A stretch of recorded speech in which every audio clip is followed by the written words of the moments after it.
നമസ്കാരം, good morning. Morning വൈബ്സിലേക്ക് എല്ലാ പ്രേക്ഷകർക്കും സ്വാഗതം. വളരെ സജീവമായ ഒരു വാർത്താ ദിനത്തിലേക്ക് എല്ലാ പ്രേക്ഷകരെയും സ്വാഗതം ചെയ്യുകയാണ്. നമ്മൾ നേരത്തെ എപ്പോഴും പറയാറുണ്ട്, ആഗ്രഹിക്കാറുണ്ട്, എപ്പോഴും നല്ല വാർത്തകളിലൂടെ നമുക്കൊരു ദിവസം തുടങ്ങണം എന്നും. എപ്പോഴും നമ്മൾ നല്ല വാർത്തകൾ കേൾക്കാനാണ് എല്ലാവരും ആഗ്രഹിക്കുന്നത്. പക്ഷെ പലപ്പോഴും നമുക്കതിന് സാധിക്കാറില്ല. ചില ദുഃഖകരമായ വാർത്തകൾ നമ്മളെ തേടി എത്താറുണ്ട്.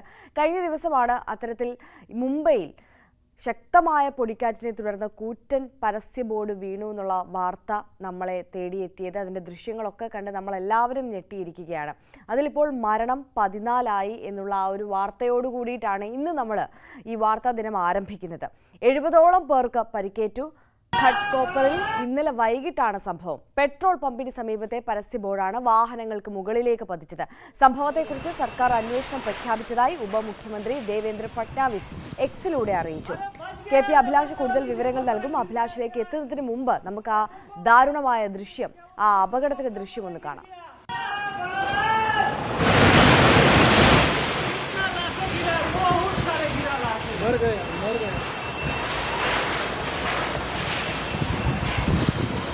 अरे बच गया लेबर कॉलोनी, देखो सड़क गिर गया ये देखो ये सड़क क्या बोलते पेट्रोल पंप के ऊपर ये गिर गया। देखो वहाँ आउटर में देखो पेट्रोल पंप के ऊपर, अरे वो बोट गिरा है लौरा। अरे गिरा बहुत सारे गिरा लाके मर गए।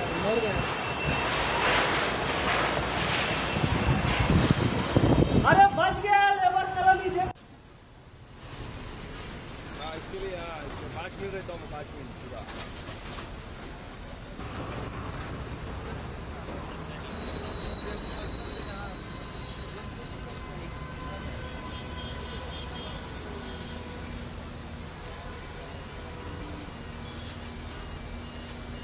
KP അഭിലാഷ് നാഷണൽ ഡെസ്കിൽ നിന്ന് കൂടുതൽ വിവരങ്ങളുമായി ചേരുകയാണ്. അഭിലാഷ്, ഞെട്ടിപ്പിക്കുന്ന ഒരു സംഭവമായിരുന്നു. ആ ദൃശ്യങ്ങൾ തന്നെ നമ്മളെ വല്ലാതെ ഞെട്ടിപ്പിക്കുന്നുണ്ട്, അസ്വസ്ഥതപ്പെടുത്തുന്നുണ്ട്.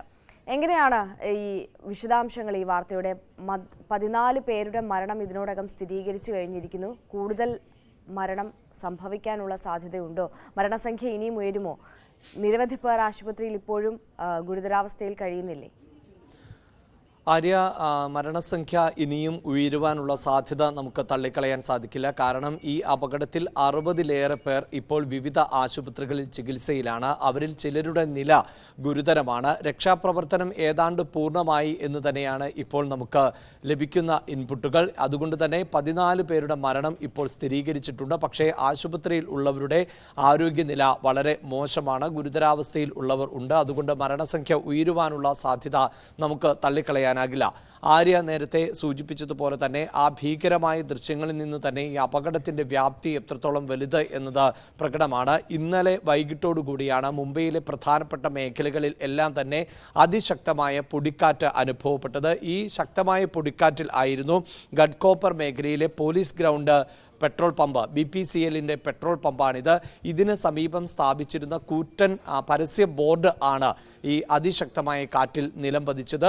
മാത്രവുമല്ല, ഇത് ഏറെ തിരക്കേറിയ ഒരു പ്രദേശം കൂടിയാണ്. പെട്രോൾ പമ്പിലേക്ക് നിരവധി ആളുകൾ വൈകിട്ട് 4:30 ഈ അപകടമുണ്ടാകുന്നത്. ഈ സമയത്ത് നിരവധി ആളുകൾ പെട്രോൾ അടിക്കുന്നതിനും മറ്റുമൊക്കെയായി എത്തുന്ന ഒരു പ്രദേശമാണ്. മാത്രവുമല്ല, നിരവധി ജോലിക്കാരും മറ്റുമൊക്കെ ജോലിക്ക് ശേഷം തിരിച്ചു പോകുന്ന സമയം ആണ്. അങ്ങനെ ഏറ്റവും തിരക്ക് അനുഭവപ്പെടുന്ന ഒരു സമയത്തായിരുന്നു ഈ അതിശക്തമായ പൊടിക്കാറ്റ് അനുഭവപ്പെടുകയും അങ്ങനെ ഈ കൂറ്റൻ പരസ്യ ബോർഡ് നിലം പതിക്കുകയും ചെയ്തത്. എന്തായാലും സർക്കാർ ഇതിൽ അന്വേഷണം പ്രഖ്യാപിക്കുകയും പോലീസ് പ്രാഥമികമായ അന്വേഷണം നടത്തുകയും ചെയ്തിട്ടുണ്ട്. ഈ പരസ്യ ഏജൻസി ഇത്തരത്തിൽ ഒരു ബോർഡ് അനധികൃതമായാണ് സ്ഥാപിച്ചത് എന്ന് പ്രാഥമികമായി കണ്ടെത്തിയിട്ടുണ്ട്.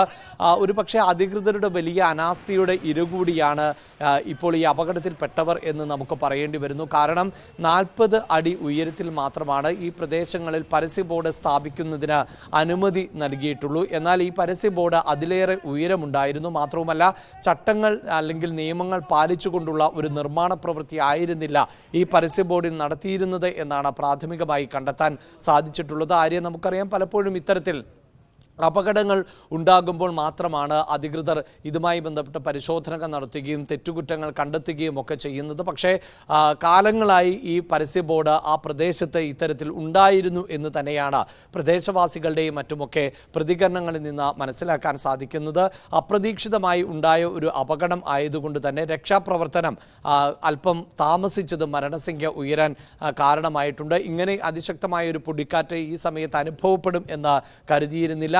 വളരെ പെട്ടെന്ന് തന്നെ പൊടിക്കാറ്റ് രൂക്ഷമായി വളരെ പെട്ടെന്ന് തന്നെയാണ് ഈ അപകടമുണ്ടായത്. മാത്രവുമല്ല ആളുകൾ ഈ പ്രദേശവാസികളായ ജനങ്ങളും ഇത്തരത്തിൽ ഒരു അപകടം ഉണ്ടാകും എന്ന് പ്രതീക്ഷിച്ചിരുന്നില്ല എന്ന് വേണം മനസ്സിലാക്കാൻ. കാരണം സാധാരണ നിലയിൽ അങ്ങനെ ഒരു അപകട സാധ്യതയുണ്ടെങ്കിൽ ആളുകൾ ഒഴിഞ്ഞ പ്രദേശത്തേക്കൊക്കെ മാറി നിൽക്കുന്നതാണ്. പക്ഷേ ഈ പൊടിക്കാറ്റ് വീശുന്ന സമയത്തടക്കം വലിയ തിരക്ക് ആയിരുന്നു നഗരപ്രദേശങ്ങളിൽ എല്ലാം തന്നെ. മുന്നറിയിപ്പും ഉണ്ടായിരുന്നില്ല അല്ലേ അഭിലാഷ്? നമുക്ക് ഇപ്പോൾ ലഭിക്കുന്ന വിവരങ്ങൾ അനുസരിച്ച് ഇങ്ങനെ ഒരു അപകടത്തിലേക്ക് നയിക്കുന്ന തരത്തിലുള്ള ശക്തമായ കാറ്റുണ്ടാകും എന്ന അറിയിപ്പുണ്ടായിരുന്നില്ല എന്നുള്ളതാണ്. കാറ്റിനും മഴയ്ക്കും സാധ്യതയുണ്ട് എന്ന് കാലാവസ്ഥാ വകുപ്പ് അറിയിച്ചിരുന്നതാണ്. പക്ഷേ ഏതാണ്ട് 75 കിലോമീറ്റർ വേഗതയിൽ ആയിരുന്നു അതിശക്തമായ പൊടിക്കാറ്റ് അനുഭവപ്പെട്ടത്. ദർദ, കുർല, മഹീം, ഗഡ്പോർ, മിലന്ത് ഉൾപ്പെടെയുള്ള മേഖലകളിൽ ആണ് അതിശക്തമായ പൊടിക്കാറ്റ് അനുഭവപ്പെട്ടത്. അതോടൊപ്പം തന്നെ താനെ, ബദ്ലാപൂർ, കല്യാൺ, ഉല്ലാസ് നഗർ ഉൾപ്പെടെയുള്ള മേഖലകളിലും ഇത്തരത്തിൽ കാറ്റ് വീശുകയുണ്ടായി. ഇത് മാത്രവുമല്ല ആര്യ, ഇതിപ്പോൾ വലിയ അപകടം ആയിട്ടുണ്ട് എങ്കിൽ മുംബൈയിലെ പല പ്രദേശങ്ങളിലും ഇത്തരത്തിൽ നിരവധി ചെറിയ അപകടങ്ങൾ ഉണ്ടായിട്ടുണ്ട്. നിരവധി കെട്ടിടങ്ങൾക്ക് കേടുപാടുകൾ സംഭവിച്ചിട്ടുണ്ട്. വലിയ പരസ്യ ബോർഡ് ആയതുകൊണ്ടും അത് കൂടുതൽ ആളുകൾക്ക് മുകളിലേക്ക്, അതായത് വാഹനങ്ങൾക്കും ആളുകൾക്കും ഇടയിലേക്ക് പതിച്ചതുകൊണ്ടുമാണ് ഈ 14 എന്ന മരണസംഖ്യയിലേക്ക് എത്തിയത്. ഇതുപോലെ നിരവധി പരസ്യ ബോർഡുകൾ, അതോടൊപ്പം തന്നെ ടെലിഫോൺ, ഇലക്ട്രിസിറ്റി പോസ്റ്റുകൾ ഉൾപ്പെടെയൊക്കെ അപകടത്തിൻ്റെ ഭാഗമായി നിലം പതിച്ചിട്ടുള്ള സാഹചര്യമുണ്ട്. അതോടൊപ്പം തന്നെ നിരവധി മരങ്ങൾ കടപുഴകി വീഴുകയും ചെയ്തിട്ടുണ്ട്. ഇങ്ങനെ പല മേഖലകളിലും ഗതാഗതം ഉൾപ്പെടെ തടസ്സപ്പെടുകയും റെയിൽ ഗതാഗതം ഉൾപ്പെടെ തടസ്സപ്പെടുകയും ഒക്കെ ചെയ്ത സാഹചര്യമുണ്ട്. റെയിൽ ഗതാഗതം പൂർണ്ണമായും പുനഃസ്ഥാപിച്ചിട്ടുണ്ട് എന്നാണ് ഇപ്പോൾ റെയിൽവേ മന്ത്രാലയം അറിയിച്ചിട്ടുള്ളത്. അതേസമയം പല സ്ഥലത്തും ഗതാഗതം പൂർണ്ണതോതിൽ പുനഃസ്ഥാപിക്കാൻ സാധിച്ചിട്ടില്ല.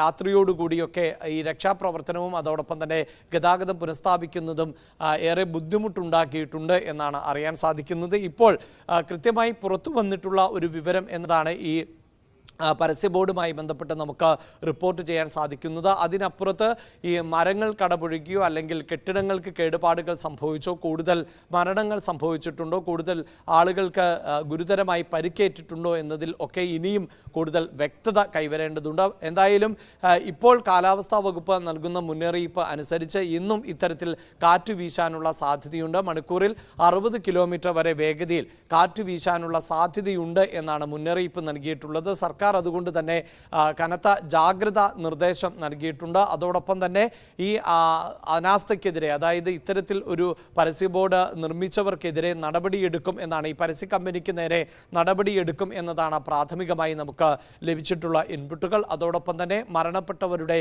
കുടുംബാംഗങ്ങൾക്ക് സർക്കാർ അടിയന്തരമായി ധനസഹായം പ്രഖ്യാപിച്ചിട്ടുണ്ട്. 5 ലക്ഷം രൂപയുടെ അടിയന്തര സഹായം ആണ് ഇപ്പോൾ സർക്കാർ പ്രഖ്യാപിച്ചിട്ടുള്ളത്. ആര്യ, തീർച്ചയായും KP അഭിലാഷാണ് വിശദമായ വിവരങ്ങൾ നൽകിയത്. അഭിലാഷ് സൂചിപ്പിച്ചതുപോലെ തന്നെ അധികൃതരുടെ അനാസ്ഥയുടെ ഇരകൾ കൂടിയാണ് ഈ അപകടത്തിൽ മരണപ്പെട്ടവർ, ഗുരുതരമായി പരിക്കേറ്റിപ്പോൾ ചികിത്സയിലുള്ളവർ എന്നുള്ളത് കൂടി നമുക്ക് ഇവിടെ പറയേണ്ടിയിരിക്കുന്നു. ഇത്തരത്തിൽ എന്തെങ്കിലും ഒരു അപകടം സംഭവിക്കുമ്പോൾ മാത്രമാണ് ഇതുപോലെയുള്ള അനാസ്ഥകൾക്കെതിരെ ഭരണകൂടം വിരൽ ചൂണ്ടുന്നതും നടപടിയെടുക്കുന്നതും എന്നുള്ളതും അത് ഇപ്പോൾ ഏത് നാട്ടിലാണെങ്കിലും എപ്പോഴാണെങ്കിലും നമ്മൾ സ്ഥിരമായി അത്തരത്തിലുള്ള സംഭവങ്ങൾ അല്ലെങ്കിൽ അത്തരത്തിൽ മാത്രമാണ് നടപടിയെടുക്കുന്നത് എന്നുള്ളത് നമ്മൾ കണ്ടുകൊണ്ടിരിക്കുന്ന കാര്യം കൂടിയാണ്. എന്തായാലും 14 പേരുടെ ജീവനാണ് ഈ പരസ്യ ബോർഡ് തകർന്ന് വീണുണ്ടായ അപകടത്തിൽ നഷ്ടമായിട്ടുള്ളത്. മരണസംഖ്യ ഇനിയും ഉയർന്നേക്കാം എന്നുള്ളതാണ് നമ്മളെ ഏറെ ദുഃഖിപ്പിക്കുന്ന കാര്യം. 70ഓളം പേർക്ക് പരിക്കേറ്റിട്ടുണ്ട്. ഇവരെ വിവിധ ആശുപത്രികളിൽ ചികിത്സയിൽ പ്രവേശിപ്പിച്ചിരിക്കുകയാണ്. ഇതിൽ പലരുടെയും നില ഗുരുതരമാണ് എന്നുള്ളതാണ് പ്രധാനപ്പെട്ട കാര്യം. ഇനി നമ്മൾ മറ്റു വാർത്തകളിലേക്ക് പോകുമ്പോൾ സംസ്ഥാനത്ത് മഴ മുന്നറിയിപ്പുണ്ട്. സംസ്ഥാനത്ത് മഴ ശക്തമാകുമെന്നുള്ള മുന്നറിയിപ്പാണ് ഉള്ളത്. ഇന്ന് പത്തനംതിട്ടയിൽ യെല്ലോ അലേർട്ടാണ്. ബുധനാഴ്ചയും വ്യാഴാഴ്ചയും തിരുവനന്തപുരത്തും പത്തനംതിട്ടയിലും യെല്ലോ അലേർട്ട് മുന്നറിയിപ്പാണ് നൽകിയിട്ടുള്ളത്. വെള്ളിയാഴ്ച തിരുവനന്തപുരം, പത്തനംതിട്ട, കൊല്ലം ജില്ലകളിലും യെല്ലോ അലേർട്ടാണ്. വിവരങ്ങളുമായി ശശിനാരായണൻ ചേരുകയാണ് പത്തനംതിട്ടയിൽ നിന്ന്. ശശിനാരായണൻ, നമ്മളൊരു മഴയ്ക്കായി കാത്തിരിക്കാൻ തുടങ്ങിയിട്ട് കാലങ്ങൾ കുറേയായി. ഇപ്പോൾ 2 ദിവസമായി പലയിടത്തും ആശ്വാസ മഴ പെയ്യുന്നുണ്ട്. പത്തനംതിട്ടയിലൊക്കെ തന്നെയും നല്ല മഴ ലഭിച്ചിട്ടുണ്ടായിരുന്നു. ഇന്നും നല്ല ശക്തമായ മഴ ലഭിക്കുമെന്നുള്ള മുന്നറിയിപ്പുണ്ട്. എങ്ങനെയാണ് വിശദാംശങ്ങൾ? അറിയാം, പത്തനംതിട്ടയിലെ ഇന്നലെയും ഇന്നും ശക്തമായ മഴയാണ് ലഭിക്കുന്നത്. കഴിഞ്ഞ 2 ദിവസമായി വലിയ തോതിൽ മഴ പത്തനംതിട്ട ജില്ലയിൽ ലഭിക്കുന്നുണ്ട്. കാരണം പത്തനംതിട്ട ജില്ലയുടെ മലയോര മേഖല സീതത്തോട്, തള്ളിത്തോട്, കൊക്കാത്തോട് തുടങ്ങിയ മേഖലകളും മൂഴിയാറ് ഡാമുകളുടെ വൃഷ്ടിപ്രദേശങ്ങളിലൊക്കെ മഴ ലഭിച്ചത് വലിയ ഒരു ആശ്വാസമായിട്ടുണ്ട്.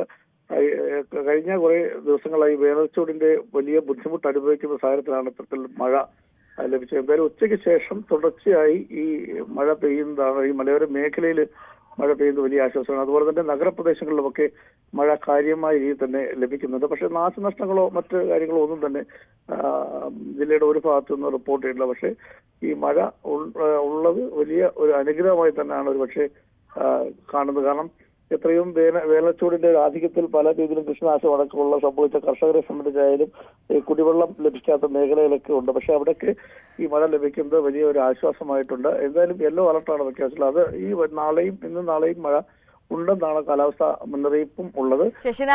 ശശിനാരായണൻ സൂചിപ്പിച്ചതുപോലെ തന്നെ അനുഗ്രഹ മഴയാകട്ടെ എന്നുള്ളത് തന്നെയാണ് നമ്മളുടെ എല്ലാവരുടെയും ആഗ്രഹം. എന്തായാലും അങ്ങനെ തന്നെ ആകട്ടെ. പക്ഷേ ഈ മലയോര മേഖലകളിലെ മഴ എന്ന് പറയുമ്പോൾ പലപ്പോഴും നമ്മളെ ആശങ്കപ്പെടുത്തുന്നതാണ്. പത്തനംതിട്ട ജില്ല മലയോര ജില്ലയാണ്. അവിടുത്തെ മുന്നറിയിപ്പ് സംബന്ധിച്ച് നോക്കുമ്പോൾ എങ്ങനെയാണ്? എന്തെങ്കിലും ജാഗ്രതാ നിർദ്ദേശങ്ങളൊക്കെ നൽകുന്നുണ്ടോ ഈ ഘട്ടത്തിൽ? അത് അത്തരത്തിലൊരു ജാഗ്രതാ നിർദ്ദേശം മലയോര മേഖലയിൽ ഈ മണ്ണിടിച്ചിൽ, ഉരുൾപൊട്ടൽ തുടങ്ങിയ കാര്യങ്ങളാണ് സാധാരണഗതിയിൽ ഉണ്ടാകുന്നത്. അത് ഈ 2-3 ദിവസമായി പെയ്യുന്ന മഴയ്ക്ക് ഉണ്ടാകാൻ സാധ്യതയില്ല. പക്ഷെ എങ്കിലും ഒരു ജാഗ്രതാ നിർദ്ദേശം ആളുകൾക്ക് നൽകിയിട്ടുണ്ട്. പക്ഷെ ഡാമുകൾ 2-3 ഡാമുകളുള്ള പ്രദേശങ്ങളിൽ ഈ വൈദ്യുതി ഉൽപാദനം അടക്കമുള്ള കാര്യങ്ങൾ പ്രതിസന്ധിയിലായ കാലഘട്ടത്തിലാണ് ഇപ്പോൾ ഈ വേനൽ മഴ ശക്തമായി ലഭിക്കുന്നത്. അത് വലിയൊരു അനുഗ്രഹമായി മാറിയിട്ടുണ്ട്. മലയോര മേഖലയിലേക്കുള്ള യാത്രകൾക്കൊക്കെ സാധാരണഗതിയിൽ മഴ തുടർച്ചയായി പെയ്യുമ്പോൾ നിയന്ത്രണങ്ങൾ ഏർപ്പെടുത്തും, അങ്ങനെ ജാഗ്രതാ നിർദ്ദേശം ഏർപ്പെടുത്തും. ഗവി പോലുള്ള മേഖലകളിലൊക്കെ അത്തരത്തിലുള്ള ഒരു ജാഗ്രതാ നിർദ്ദേശമൊന്നും ഇപ്പോൾ ജില്ലാ ഭരണകൂടം നൽകിയിട്ടില്ല. കാരണം തുടർച്ചയായി ഇന്നലെയും ഇന്നും കഴിഞ്ഞ 2-3 ദിവസമായി മാത്രമാണ് മഴ പെയ്യുന്നത്. അതിപ്പോ അതൊരു വലിയ കാര്യമായ നാശനഷ്ടങ്ങൾക്കോ കാര്യങ്ങളോ ഒന്നും തന്നെ ജില്ലയിൽ ഉണ്ടായിട്ടില്ല. നദിയിലെ ജലനിരപ്പൊന്നും കാര്യമായ രീതി ഉയർന്നിട്ടുമില്ല.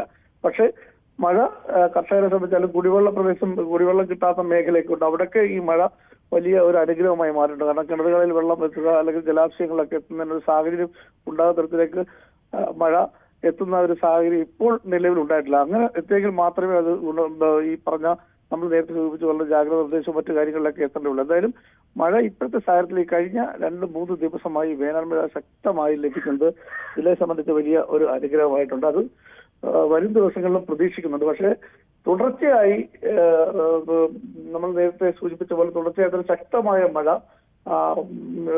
പെയ്യുകയാണെങ്കിൽ മാത്രമാണ് അത്തരത്തിലുള്ള ജാഗ്രതാ നിർദ്ദേശവും മറ്റു കാര്യങ്ങളോ ആവശ്യമുള്ളൂ. പക്ഷെ ഇപ്പോഴത്തെ സാഹചര്യത്തിൽ അത്തരത്തിൽ ഒന്നും തന്നെ ജില്ലാ ഭരണകൂടം പ്രഖ്യാപിച്ചിട്ടില്ല. ഉരുൾപൊട്ടൽ, മലയിടിച്ചിൽ, മണ്ണിടിച്ചിൽ തുടങ്ങിയ കാര്യങ്ങളൊന്നും തന്നെ ജില്ലയിൽ റിപ്പോർട്ട് ചെയ്തിട്ടില്ല. എന്തായാലും വരും ദിവസങ്ങളിൽ മഴ തുടർച്ചയായി തന്നെ പെയ്ത് പോവുകയാണെങ്കിൽ മാത്രമായിരിക്കും ഒരു പക്ഷേ അത്തരത്തിലുള്ള നിർദ്ദേശങ്ങൾ ഉണ്ടാവുക. നിലവിലത്തെ സാഹചര്യത്തിൽ മഴ ഒരു വലിയ അനുഗ്രഹമായി എന്ന് വേണം പറയാൻ. കാരണം വേനൽച്ചൂട് ആധിക്യം ഇത്തരത്തിലുണ്ടായിരുന്നു. വലിയ രീതിയിലുള്ള കൃഷിനാശങ്ങൾ ഉണ്ടായിട്ടുണ്ട്. ലക്ഷക്കണക്കിന് കർഷകരുടെ വാഴകളും അതുപോലെ തന്നെ കാർഷിക വിളകളും നശിക്കുന്ന സാഹചര്യം ജില്ലയിൽ ഉണ്ടായിട്ടുണ്ട്. കോടികളുടെ നഷ്ടം ഉണ്ടായിട്ടുണ്ട്. ഇതൊക്കെ പരിഹരിക്കുന്നതിനും കൃഷി ഇറക്കുന്നതിനൊക്കെ കർഷകരെ സംബന്ധിച്ച് വേനൽ മഴ ഇപ്പോഴത്തെ സാഹചര്യത്തിൽ ആശ്വാസമാണ്. വരും ദിവസങ്ങളിൽ മഴ ഉണ്ടാകുമെന്നാണ് കാലാവസ്ഥ മുന്നറിയിപ്പ് ഉണ്ടാകുന്നത്. പക്ഷെ പ്രകൃതി ദുരന്തമോ മറ്റു കാര്യങ്ങളോ ഒന്നും തന്നെ ഉണ്ടായിട്ടില്ല. അതിൻ്റെതായ മുന്നറിയിപ്പും കാര്യങ്ങളും ജില്ലാ ഭരണകൂടത്തിനും ഇതുവരെ ഉണ്ടായിട്ടില്ല. എന്തായാലും ഉച്ചയ്ക്ക് ശേഷമാണ് ഇടിയോടുകൂടിയ മഴ ഇപ്പോൾ ജില്ലയിൽ അനുഭവപ്പെടുന്നത്. തീർച്ചയായും ശശിനാരായണനാണ് വിവരങ്ങൾ നൽകിയത്. എന്തായാലും ശശിനാരായണൻ സൂചിപ്പിച്ചതുപോലെ തന്നെ വെന്തുരുകിയ മലയാളികൾക്ക് ആശ്വാസമായി വേനൽ മഴ ആരംഭിച്ചു കഴിഞ്ഞിരിക്കുന്നു. സംസ്ഥാനത്ത് വിവിധ ജില്ലകളിൽ വേനൽമഴ ലഭ്യമായി തുടങ്ങിയിട്ടുണ്ട്. ബുധനാഴ്ചയും വ്യാഴാഴ്ചയും തിരുവനന്തപുരത്തും പത്തനംതിട്ടയിലും യെല്ലോ അലർട്ട് മുന്നറിയിപ്പും നൽകിയിട്ടുണ്ട്. വെള്ളിയാഴ്ച തിരുവനന്തപുരം, പത്തനംതിട്ട, കൊല്ലം ജില്ലകളിലാണ് യെല്ലോ അലർട്ട് മുന്നറിയിപ്പുള്ളത്. ഇനി നമ്മൾ പോകുന്നതും മലയാളികൾ ഏറെ ആഗ്രഹിച്ച ഒരു വാർത്തയാണ്. അല്ലെങ്കിൽ ഇത് മൺസൂൺ എപ്പോൾ എത്തും എന്നുള്ള ഒരു ആഗ്രഹം എല്ലാവർക്കും ഉണ്ടായിരുന്നു. അത് അറിയാനുള്ള ആകാംക്ഷ ഉണ്ടായിരുന്നു. എന്തായാലും മെയ് 31 മൺസൂൺ എത്തുകയാണ് എന്നുള്ളതാണ് കാലാവസ്ഥാ വകുപ്പ് നൽകുന്ന മുന്നറിയിപ്പ്. ന്യൂനമർദ്ദ പാത്തിയും തെക്ക് കിഴക്കൻ അറബിക്കടലിൽ നിലനിൽക്കുന്ന ചക്രവാത ചുഴിയുമാണ് കേരളത്തിൽ പെട്ടെന്ന് മഴയെത്താൻ കാരണം. കേരളത്തിൽ ഇത്തവണ മൺസൂൺ മെയ് അവസാനത്തോടെ എത്തുമെന്നാണ് മുന്നറിയിപ്പ്. ന്യൂനമർദ്ദ പാത്തിയും തെക്ക് കിഴക്കൻ അറബിക്കടലിൽ നിലനിൽക്കുന്ന ചക്രവാത ചുഴിയുമാണ് കേരളത്തിൽ പെട്ടെന്ന് മഴയെത്താൻ കാരണമാവുന്നത്. 18-ാം തീയതിയോടെ കാലവർഷം ആൻഡമാൻ തീരത്തെത്തും. ലക്ഷദ്വീപും കടന്ന് കാലവർഷം കേരളത്തിലെത്താൻ ഇത്തവണ വൈകിയേക്കില്ല. എൽനിനോ പ്രതിഭാസം ഒഴിവായതോടെ സംസ്ഥാനത്ത് മഴയുടെ സാധ്യതകൾ ശക്തമാവുന്ന അവസ്ഥയാണ് നിലവിലുള്ളത്. അത്തരത്തിൽ കഴിഞ്ഞ ദിവസങ്ങളിലായി കേരളത്തിൽ ലഭിച്ച മഴയാണ്, പല ജില്ലകളിലായി കേരളത്തിൽ ലഭിച്ച മഴയുടെ ഒരു കണക്കാണിത്. എന്തായാലും മലയോര പ്രദേശങ്ങളിലടക്കം കേന്ദ്ര കാലാവസ്ഥാ വകുപ്പ് യെല്ലോ അലേർട്ട് മുന്നറിയിപ്പാണ് നൽകിയിരിക്കുന്നത്. സാധാരണ ജൂൺ 1 തുടങ്ങുന്ന കാലവർഷം 8 ദിവസം വൈകിയാണ് കഴിഞ്ഞ വർഷം കേരളത്തിൽ എത്തിയത്. 34% കുറവ് മഴയാണ് 2023 കിട്ടിയത്. എന്നാൽ ഇത്തവണ മൺസൂൺ നേരത്തെ എത്തും, അതിശക്തമായ മഴ ലഭിക്കുമെന്ന് തന്നെയാണ് മുന്നറിയിപ്പ്. കഴിഞ്ഞ ദിവസങ്ങളിലായി കേരളത്തിൽ മഴ ലഭിച്ചതോടെ താപനിലയിലും നേരിയ കുറവുണ്ടായിട്ടുണ്ട്. നമുക്ക് കാണാം, കഴിഞ്ഞ ദിവസങ്ങളിൽ ഏറ്റവും ഉയർന്ന താപനിലയിലേക്ക് നമ്മുടെ കേരളം എത്തിയിരുന്നു. കഴിഞ്ഞ ദിവസങ്ങളിലായി ഇത്തരത്തിൽ മഴ ലഭിച്ചത് കൊണ്ട് തന്നെ താപനിലയിൽ നേരിയ കുറവുണ്ടായിട്ടുണ്ട്. ഇപ്പോൾ 34 ഡിഗ്രി സെൽഷ്യസ് വരെയൊക്കെ താപനില എത്തിയിട്ടുണ്ട്. നേരിയ ആശ്വാസം തന്നെയാണ് ഈ കഴിഞ്ഞ ദിവസങ്ങളിലെ മഴ നമുക്ക് തന്നത്. എന്തായാലും സംസ്ഥാനത്ത് 18, 19 തീയതികളിൽ വടക്കൻ ജില്ലകളിൽ ഉൾപ്പെടെ ശക്തമായ മഴ ലഭിക്കാൻ സാധ്യതയുണ്ടെന്ന മുന്നറിയിപ്പ് കൂടിയുണ്ട്. ഒരു പ്രളയം കഴിഞ്ഞ സംസ്ഥാനത്ത് ഇത്തരത്തിൽ ശക്തമായ മഴ മുന്നറിയിപ്പ് എത്തുമ്പോൾ ജാഗ്രതയോടെ തന്നെ നമുക്ക് കാത്തിരിക്കാം. അതെ, വേനൽ മഴ കഴിഞ്ഞ് മൺസൂൺ കാലത്തിലേക്ക് എത്തുമ്പോൾ നമുക്ക് മലയാളികൾക്ക് വീണ്ടും ആശങ്കയുടെ ദിവസങ്ങൾ കൂടിയാണ്. കാരണം താഴ്ന്ന പ്രദേശങ്ങളിലൊക്കെയും സാധാരണഗതിയിൽ തന്നെ ശക്തമായ മഴ പെയ്താൽ വെള്ളം കയറുന്ന ഒരു സാഹചര്യമുണ്ട്. നമ്മൾ ഒരു വലിയ പ്രളയത്തെ, മഹാപ്രളയത്തെ അതിജീവിച്ച ജനത കൂടിയാണ്. അപ്പോൾ നമ്മളെ സംബന്ധിച്ച് മൺസൂൺ എത്തും എന്ന് പറയുമ്പോൾ ഈ ചൂടിൽ നിന്ന് പെട്ടെന്ന് മഴ എത്തുന്നു എന്ന് കേൾക്കുമ്പോൾ ഉള്ള ഒരു ആശ്വാസത്തിനപ്പുറം ഇനി വരാനിരിക്കുന്ന ദിവസങ്ങൾ എത്രത്തോളം ആശങ്കപ്പെടുത്തുന്നതാണ് എന്നുള്ള ഒരു കാര്യം കൂടിയുണ്ട്. എന്തായാലും ഐഷത്തുൽ ഷംനയാണ് ഈ മൺസൂൺ വിവരങ്ങളുമായി നമുക്കൊപ്പം ചേർന്നത്. ഇനി മറ്റൊരു പ്രധാനപ്പെട്ട വാർത്തയിലേക്ക് കടക്കുമ്പോൾ, പക്ഷിപ്പനി സ്ഥിരീകരിച്ച നിരണം സർക്കാർ താറാവ് വളർത്തൽ കേന്ദ്രത്തിലെ താറാവുകളെ കള്ളിങ്ങിന് വിധേയമാക്കും. ജില്ലാ ഭരണകൂടത്തിന്റെയും തദ്ദേശ സ്വയംഭരണ സ്ഥാപനങ്ങളുടെയും സഹകരണത്തോടെ കള്ളിങ് നടപടികൾ ആരംഭിക്കുവാൻ പത്തനംതിട്ട ജില്ലാ മൃഗസംരക്ഷണ ഓഫീസർക്ക് മന്ത്രി നിർദ്ദേശം നൽകി. ഇതിനായി 6ഓളം ദ്രുതകർമ്മസേനയെ ഫാമിൽ വിന്യസിച്ചിട്ടുണ്ട്. ശശിനാരായണൻ തന്നെ കൂടുതൽ വിവരങ്ങളുമായി ചേരുകയാണ്. ശശിനാരായണൻ, എങ്ങനെയാണ് വിശദാംശങ്ങൾ? ആര്യ, കഴിഞ്ഞ ദിവസമാണ് നിരണം സർക്കാരിന്റെ ഡക്ക് ഫാമില് ഈ 5000-ഓളം താറാവുകൾക്ക് പക്ഷിപ്പനി സ്ഥിരീകരിച്ചത്. അവയെ കൊന്നെടുക്കുക എന്നുള്ളതാണ് ഇപ്പോഴത്തെ കളക്ടർ നേതൃത്വത്തിൽ കൂടിയ അവലോകന യോഗത്തിൽ ഇന്നലെ കൂടിയ യോഗത്തിൽ തീരുമാനിച്ചത്. അത് ഇന്ന് 11 മണിയോടുകൂടി തന്നെ ഇന്ന് രാവിലെ മുതൽ തന്നെ അത് ആരംഭിക്കും. എന്തായാലും 10-11 മണിയോടുകൂടി തന്നെ താറാവുകളെ, ഈ പക്ഷി രോഗം സ്ഥിരീകരിച്ച താറാവുകളെ എല്ലാം കൊല്ലുക എന്നുള്ളതാണ് തീരുമാനിച്ചിട്ടുള്ളത്. അത് കർഷകർക്ക് മുന്നറിയിപ്പ് നൽകുന്നത്. കാരണം താറാവ് വളർത്തൽ, താറാവിനെയും കോഴിയെയും വളർത്തി ജീവിക്കുന്ന കർഷകരാണ് ഈ അപ്പർ കുട്ടനാട് മേഖലയിൽ ഏറെയുള്ളത്. അപ്പൊ ആ കർഷകരെയും ഈ കാര്യങ്ങൾ പറഞ്ഞ് ബോധ്യപ്പെടുത്തുകയും രോഗലക്ഷണമുള്ള താറാവുകളെ അടിയന്തരമായി തന്നെ കൊന്നെടുക്കാൻ തീരുമാനിച്ചിട്ടുണ്ട്. ഇന്ന് ഇതുമായി ബന്ധപ്പെട്ട ഉദ്യോഗസ്ഥരെല്ലാം തന്നെ അപ്പർ കുട്ടനാട് മേഖലയിൽ നിരണം ഡക്ക് ഫാമിലും അതുപോലെ തന്നെ 1 കിലോമീറ്റർ ചുറ്റളവുള്ള പ്രദേശത്തും എത്തിയിട്ടുണ്ട്. താറാവുകളെ കൊന്നെടുക്കുന്ന തീരുമാനമുള്ളത്. കഴിഞ്ഞ ദിവസങ്ങളിൽ ആലപ്പുഴ ജില്ലയിലെ അമ്പലപ്പുഴ, എടത്തുവ തുടങ്ങിയ മേഖലകളിലും ഇത്തരത്തിൽ താറാവുകൾക്ക് പക്ഷിപ്പനി സ്ഥിരീകരിച്ചിരുന്നു. അവയെ കൊന്നെടുക്കുകയും ചെയ്തു. അത്തരത്തിൽ തന്നെ വളരെ ഈ താറാവുകളെ ഈ നിരണം ഡക്ക് ഫാമിലെ, സർക്കാർ ഫാമിലെ താറാവുകളെയും കൊന്നെടുക്കാനാണ് തീരുമാനം. ഇന്നലെ കളക്ടറുടെ യോഗത്തിൽ തീരുമാനിച്ചിട്ടുള്ളത്. കാരണം 5000-ഓളം താറാവുകൾ ഈ സർക്കാർ ഡക്ക് ഫാമിൽ മാത്രമുണ്ട്. സമീപത്ത് തൊട്ടടുത്ത 1 കിലോമീറ്റർ ചുറ്റളവിൽ നിരണം പഞ്ചായത്തിലെ 6-ാം വാർഡിലെ ചുറ്റളവിൽ തന്നെ മറ്റ് കോഴി വളർത്തുന്ന താറാവ് വളർത്തുന്ന കർഷകരുടെ മേഖലകളിലും ഈ പക്ഷിപ്പനി ഇതിന് സാധ്യതയുള്ള മേഖല കൂടിയാണ്. അപ്പൊ അത്തരം രോഗം ബാധിച്ചിട്ടുണ്ട് എന്നൊരു കണക്കുകൂടിയുണ്ട്. ആ രോഗം ബാധ്യതയുള്ള മേഖലകളിൽ താറാവുകളെയും കോഴികളെയും ഒക്കെ ഇത്തരത്തിൽ വ്യാപനം നടത്തും എന്നുള്ളതാണ് ഇന്നലെ കളക്ടർ കൂടത്തിൽ തീരുമാനിച്ചിട്ടുള്ളത്. കാരണം ഈ മനുഷ്യരിലേക്കും ഇത് പകരുകയും മറ്റു കാര്യങ്ങളിലേക്ക് ഈ സമ്പർക്കത്തിലൂടെയൊക്കെ ഇത് രോഗം എത്താൻ സാധ്യത, വ്യാപകമായൊരു നാശനഷ്ടം കർഷകരെ സംബന്ധിച്ച് ഉണ്ടാകാൻ സാധ്യതയുണ്ട്. അപ്പർ കുട്ടനാട്, ആലപ്പുഴ മേഖലകളിലെ കർഷകർ ഏറെ ഈ താറാവ് കൃഷിയും താറാവ് വളർത്തൽ കൂടിയുണ്ട് വരുമാന മാർഗമായിട്ടുള്ളത്. അതെല്ലാം നഷ്ടപ്പെടുന്ന വലിയ ഒരു ആശങ്കയ്ക്ക് കാരണമായിട്ടുണ്ട്. എന്തായാലും 11 മണി, രാവിലെ 8 മണി തൊട്ട് 11 മണിക്കകം തന്നെ ഇത്തരം നടപടിക്രമങ്ങൾ ആരംഭിക്കുമെന്നാണ് ഇന്നലെ തീരുമാനിച്ചിട്ടുള്ളത്. അതിനുള്ള ക്രമീകരണങ്ങളെല്ലാം പൂർത്തിയുണ്ട്. അല്പസമയത്തും തന്നെ ഈ താറാവുകളെ സർക്കാർ ഫാമിലുള്ള 5000-ഓളം താറാവുകളാണ്. 5000 ഈ താറാവുകൾക്കെല്ലാം തന്നെ പക്ഷിപ്പനി സ്ഥിരീകരിച്ചിട്ടുണ്ട്. ആദ്യഘട്ടത്തിൽ ആലപ്പുഴ ജില്ലയിലാണ് ഉണ്ടായത്. ആലപ്പുഴ ജില്ലയിൽ ഞാൻ നേരത്തെ സൂചിപ്പിച്ച പോലെ അമ്പലപ്പുഴ, എടത്തുവ തുടങ്ങിയ മേഖലകളിൽ ഈ താറാവുകൾക്ക് പക്ഷി പരിശീലിക്കുക, അത് കൊന്നൊടുക്കുകയും ചെയ്തു. അതിനുശേഷമാണ് തൊട്ടടുത്ത് അപ്പർ കുട്ടനാട് നിരണം മേഖലകളിൽ ഈ പക്ഷി പരിശീലിക്കുന്ന ഭോപ്പാലിൽ വൈറോളജി ഇൻസ്റ്റിറ്റ്യൂട്ടിലാണ് ഇത്തരത്തിൽ പരിശോധന നടത്തുകയും ഈ സർക്കാർ ഫാമിൽ സ്ഥിരീകരിക്കുകയും ചെയ്തു. എന്തായാലും വലിയ രീതിയിൽ മറ്റ് മേഖലകളിലേക്ക് രോഗം ഈ പക്ഷിപ്പനി താറാവുകൾക്കോ കോഴികൾക്കോ പടാതിരിക്കാനുള്ള ശ്രമമാണ്. അതിന്റെ നടപടിക്രമം നിലയ്ക്കാണ് ഇത്തരത്തിൽ താറാവുകളെ കൊന്നെടുക്കാൻ തീരുമാനിച്ചിട്ടുള്ളത്.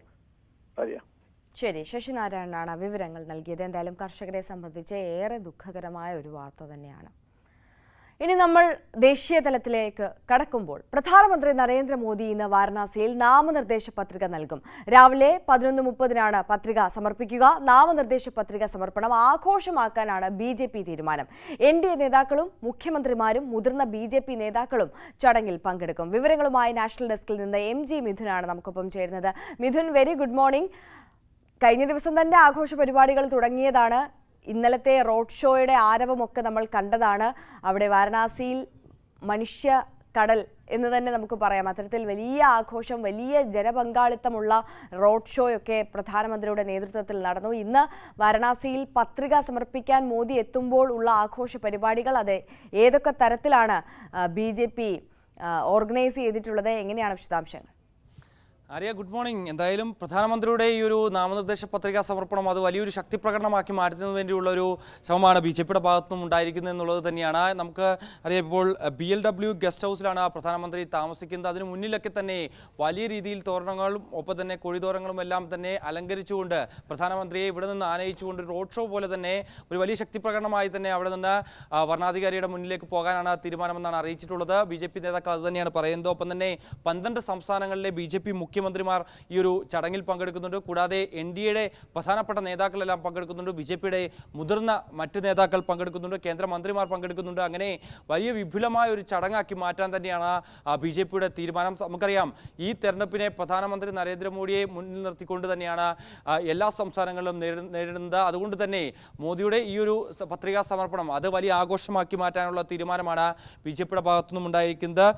ഈ രാവിലെ അദ്ദേഹം ഈ 11:30 കൂടിയാണ് വരണാധികാരിക്ക് മുമ്പിലേക്ക് എത്തുക എന്നാണ് അറിയിച്ചിരിക്കുന്നത്. അതിനു മുമ്പ് ദേശുമേധ ഘട്ടിലേക്ക് പോകും. അവിടെ ഗംഗാനദിയിൽ കുളിച്ചതിന് ശേഷം മുങ്ങിക്കുളിച്ചതിന് ശേഷമായിരിക്കും അദ്ദേഹം ഒരു ക്ഷേത്ര സന്ദർശനത്തിലേക്ക് പോകും. 10 മണിയോടുകൂടി കാൽഭൈരവ ക്ഷേത്ര സന്ദർശനം ഉണ്ടാകുമെന്നാണ് അറിയിച്ചിട്ടുള്ളത്. പക്ഷേ ഈ ഗംഗയിൽ മുങ്ങിക്കുളിക്കുമോ എന്നുള്ള കാര്യത്തിലൊരു സ്ഥിരീകരണമില്ല.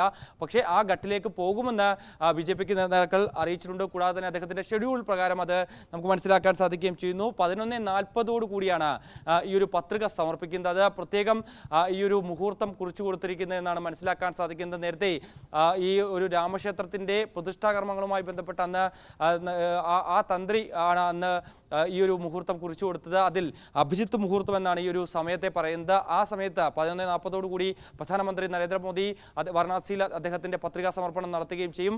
ഏതായാലും വലിയ ശക്തി പ്രകടനത്തോടു കൂടിയായിരിക്കും പ്രധാനമന്ത്രിയുടെ പത്രികാ സമർപ്പണം നടക്കുക. അതേസമയം നമുക്കറിയാം, കഴിഞ്ഞ ദിവസം 4ാം ഘട്ടത്തിൻ്റെ പോളിംഗ് പൂർത്തിയായിരുന്നു. പക്ഷേ മുൻകാലങ്ങളെ അപേക്ഷിച്ച് 2019 69.6% പോളിംഗ് രേഖപ്പെടുത്തിയിരുന്നുവെങ്കിൽ ഇത്തവണ അത് 67.25 കുറയുന്ന ഒരു സാഹചര്യം ഉണ്ടായിരുന്നു. ഏകദേശം 2% കുറവ് ഇത്തവണയും ഉണ്ടായിരിക്കുന്നു. കഴിഞ്ഞ 3 ഘട്ടങ്ങളിലും ഇതേ സമാനമായ സാഹചര്യം തന്നെയായിരുന്നു ഉണ്ടായിരുന്നത്. പക്ഷേ 4ാം ഘട്ടത്തിൽ ഒരുപക്ഷെ കൂടുതൽ മേൽക്കൈ ഉണ്ടാകും, കൂടുതൽ പോളിംഗ് ശതമാനം ഉയരുമെന്നുള്ളൊരു പ്രതീക്ഷ എല്ലാ മുന്നണികൾക്കും ഉണ്ടായിരുന്നു. പക്ഷേ ഇന്നലെയും 2% പോളിംഗ് കുറയുന്നതാണ് കാണാൻ സാധിക്കുകയും ചെയ്തത്. പക്ഷേ കേന്ദ്ര ആഭ്യന്തരമന്ത്രി അമിത്ഷായുടെ ഒരു പ്രതികരണം അല്പസമയത്തിന് മുമ്പ് വന്നിരുന്നു. ഈ ഒരു പോളിംഗ് ശതമാനം കുറഞ്ഞതിൽ യാതൊരുവിധ പ്രശ്നവുമില്ല, ഒരു ആശങ്കയും BJPയെ സംബന്ധിച്ചില്ല. കൂടുതൽ മേൽക്കൈ നേടാനാകും, കൂടുതൽ സീറ്റുകൾ കഴിഞ്ഞ തവണത്തെ പോലെ തന്നെ 4ാം ഘട്ടത്തിൽ ഫേസ് 4-ൽ 42 സീറ്റുകളിൽ BJPക്ക് 2019 വിജയിക്കാനായിരുന്നു. ഒപ്പം തന്നെ ഘടകകക്ഷികളുടെ എല്ലാം സീറ്റുകൾ കൂടി, അവരെ പിന്തുണയ്ക്കുന്നവരുടെ എല്ലാം സീറ്റുകൾ കൂടി നോക്കുമ്പോൾ 84ഓളം സീറ്റുകൾ ഈ 96 ലോക്സഭാ മണ്ഡലങ്ങളിൽ NDAക്ക് സ്വന്തമാവുകയും ചെയ്യുന്നു. അത്തരത്തിൽ ഇത്തവണയും വലിയ വിജയം കരസ്ഥമാക്കാൻ സാധിക്കുമെന്നുള്ളൊരു പ്രതീക്ഷ അമിത്ഷാ പങ്കുവയ്ക്കുകയും ചെയ്യുന്നു. നരേന്ദ്രമോദി ഈ ജമ്മു കാശ്മീരിലെ പോളിംഗ് ശതമാനം ഉയർന്നതുമായി ബന്ധപ്പെട്ടുള്ള പ്രതികരണം നടത്തിയിരുന്നു. അവിടുത്തെ മാറ്റത്തിന് വേണ്ടിയുള്ള ഒരു സൂചന തന്നെയാണ് ഇത്തരത്തിൽ പോളിംഗ് ശതമാനം ഉയർന്നതെന്നുള്ളൊരു പ്രതികരണമാണ് നരേന്ദ്രമോദിയുടെ ഭാഗത്തുനിന്നും വരികയും ചെയ്ത. മറ്റ് കാര്യങ്ങൾ നോക്കുമ്പോൾ ഇക്കുറി ഞാൻ നേരത്തെ പറഞ്ഞതുപോലെ തന്നെ 2019 പോളിംഗ് തന്നെയാണ് UPയിൽ ഉണ്ടായിരുന്നത്. ബീഹാറിലും ജാർഖണ്ഡിലും ഇടിവ് താരതമ്യേന കുറവാണ് എന്നതാണ് ശ്രദ്ധേയമായിട്ടുള്ളത്. പക്ഷേ മഹാരാഷ്ട്രയിൽ 8% ഈ ഈ ഒരു പോളിംഗിൽ കുറവുണ്ടായിരിക്കുന്നു. മധ്യപ്രദേശിൽ 5% എന്നിങ്ങനെയാണ് ഇടിവ് സംഭവിച്ചിരുന്നത്. നമുക്കറിയാം മഹാരാഷ്ട്രയിൽ മറാഠ സംവരണ മേഖലയിലായിരുന്നു കഴിഞ്ഞ ദിവസങ്ങളിൽ പോളിംഗ് രേഖപ്പെടുത്തിയത്. അവിടെ ഈ മേഖലയിൽ ഗ്രാമീണ വോട്ടർമാർക്കിടയിൽ വലിയ രീതിയിൽ ഭരണവിരുദ്ധ വികാരമൊക്കെ നിലനിൽക്കുന്ന ഒരു സാഹചര്യമുണ്ട്. അതുകൊണ്ട് തന്നെയായിരിക്കാം ഒരുപക്ഷേ ഇത്തരത്തിൽ 10%-അടുത്തോളം 8%-ഓളം വോട്ട് ശതമാനം കുറഞ്ഞതെന്നാണ് മനസ്സിലാക്കാൻ സാധിക്കുന്നത്. എന്തായാലും 10%-ലേറെ ഇടിവുള്ള സംസ്ഥാനം ആന്ധ്രാപ്രദേശാണ്. ആന്ധ്രാപ്രദേശിൽ ഇന്നലെ ലോക്സഭാ തെരഞ്ഞെടുപ്പിനോടൊപ്പം തന്നെ അവിടുത്തെ സംസ്ഥാന നിയമസഭയിലേക്കുള്ള തെരഞ്ഞെടുപ്പ് കൂടി നടക്കുകയും ചെയ്തിരുന്നു. അവിടെ വലിയ അക്രമ സംഭവങ്ങളൊക്കെ അരങ്ങേറുകയും ചെയ്തിരുന്നു. പലയിടത്തും പല മണിക്കൂറുകൾ നീണ്ട് അവിടെ പ്രശ്നത്തെ തുടർന്ന് പോളിംഗ് നിർത്തിവെക്കേണ്ട ഒരു സ്ഥിതിവിശേഷം ഉണ്ടായിരുന്നു. പലയിടത്തും വലിയ സംഘർഷാവസ്ഥയിലേക്ക് കാര്യങ്ങൾ പോവുകയും ചെയ്യുന്നു. അതുകൊണ്ട് തന്നെയാണ് 10%-ഓളം പോളിംഗ് അവിടെ കുറയാൻ ഉണ്ടായ സാഹചര്യമെന്നാണ് വൈഎസ്ആർ കോൺഗ്രസ് പ്രതികരിച്ചിരിക്കുന്നത്. ഒപ്പം തന്നെ ബംഗാളിൽ 6% ഇടിവുണ്ട്. ബംഗാളിൽ മറ്റു 3 ഘട്ടങ്ങളിലും ഇത്രയധികം ശതമാനം പോളിംഗ് കുറവുണ്ടായിട്ടില്ല എന്നുള്ളതാണ് ഏറ്റവും ശ്രദ്ധേയമായിട്ടുള്ള കാര്യം. ആദ്യം 3 ഘട്ടങ്ങളിലും 1% അല്ലെങ്കിൽ 0.5%-ഓളം താഴെയായിരുന്നു പോളിംഗ് ശതമാനം കുറവുണ്ടായിരുന്നത്. പക്ഷേ 4ാം ഘട്ടത്തിലേക്ക് വന്നപ്പോൾ അത് 5%-ആയി ഉയർന്നു എന്നത് വലിയ ആശങ്ക തന്നെയാണ് TMC സംബന്ധിച്ചും ഒപ്പം തന്നെ മറ്റു മുന്നണികളെ സംബന്ധിച്ചും ഉണ്ടാക്കിയിരിക്കുന്നത്. എന്തായാലും ഈ മേഖലയിലൊക്കെ തന്നെ കഴിഞ്ഞ ദിവസങ്ങളിൽ വലിയ സംഘർഷാവസ്ഥ ഉണ്ടായതാണ് ഈ ഒരു പോളിംഗ് ശതമാനത്തിൽ കുറവ് വരാൻ കാരണമെന്നാണ് പ്രധാനപ്പെട്ട വിലയിരുത്തൽ. ആര്യ. MG മിഥുനാണ് വാർത്തയുടെ വിശദാംശങ്ങൾ നൽകിയത്. ബീഹാർ മുൻ ഉപമുഖ്യമന്ത്രി സുശീൽ കുമാർ മോദി അന്തരിച്ചു. 72 വയസ്സായിരുന്നു. അർബുദബാധിതനായി ചികിത്സയിലായിരുന്നു. ലോക്സഭ, രാജ്യസഭ, നിയമസഭ, ലെജിസ്ലേറ്റീവ് കൗൺസിൽ എന്നിവയിൽ അംഗമായിട്ടുണ്ട്. 2005, 2013 കാലത്തും 2017, 2020 കാലത്തും ബീഹാറിന്റെ ഉപമുഖ്യമന്ത്രിയായിരുന്നു. 3 പതിറ്റാണ്ടിലേറെയായി ബീഹാറിൽ BJPയുടെ പ്രധാനപ്പെട്ട നേതാക്കളിൽ ഒരാളായിരുന്നു അദ്ദേഹം. കോട്ടയം പൊൻകുന്നം സ്വദേശി ജെസി ജോർജാണ് സുശീലിന്റെ ഭാര്യ. രോഗബാധയെ തുടർന്ന് തെരഞ്ഞെടുപ്പ് പ്രചാരണങ്ങളിൽ നിന്നും അദ്ദേഹം വിട്ടുനിന്നിരുന്നു. കൂടുതൽ വാർത്തകളിലേക്ക് എത്തുന്നതിന് മുമ്പ് ഒരു ചെറിയ ഇടവേള.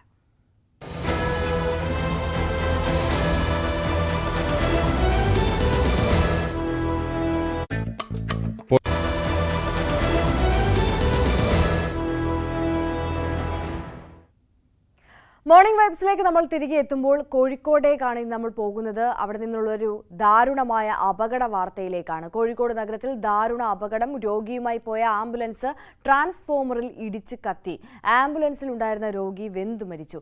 നാദാപുരം സ്വദേശി സുലോചനയാണ് മരിച്ചത്. വിവരങ്ങളുമായി MS അനീഷ് കുമാർ ചേരുകയാണ്. അനീഷ്, അതിദാരുണം എന്നല്ലാതെ എന്താ പറയുക എന്നുള്ളൊരു അവസ്ഥയാണ്.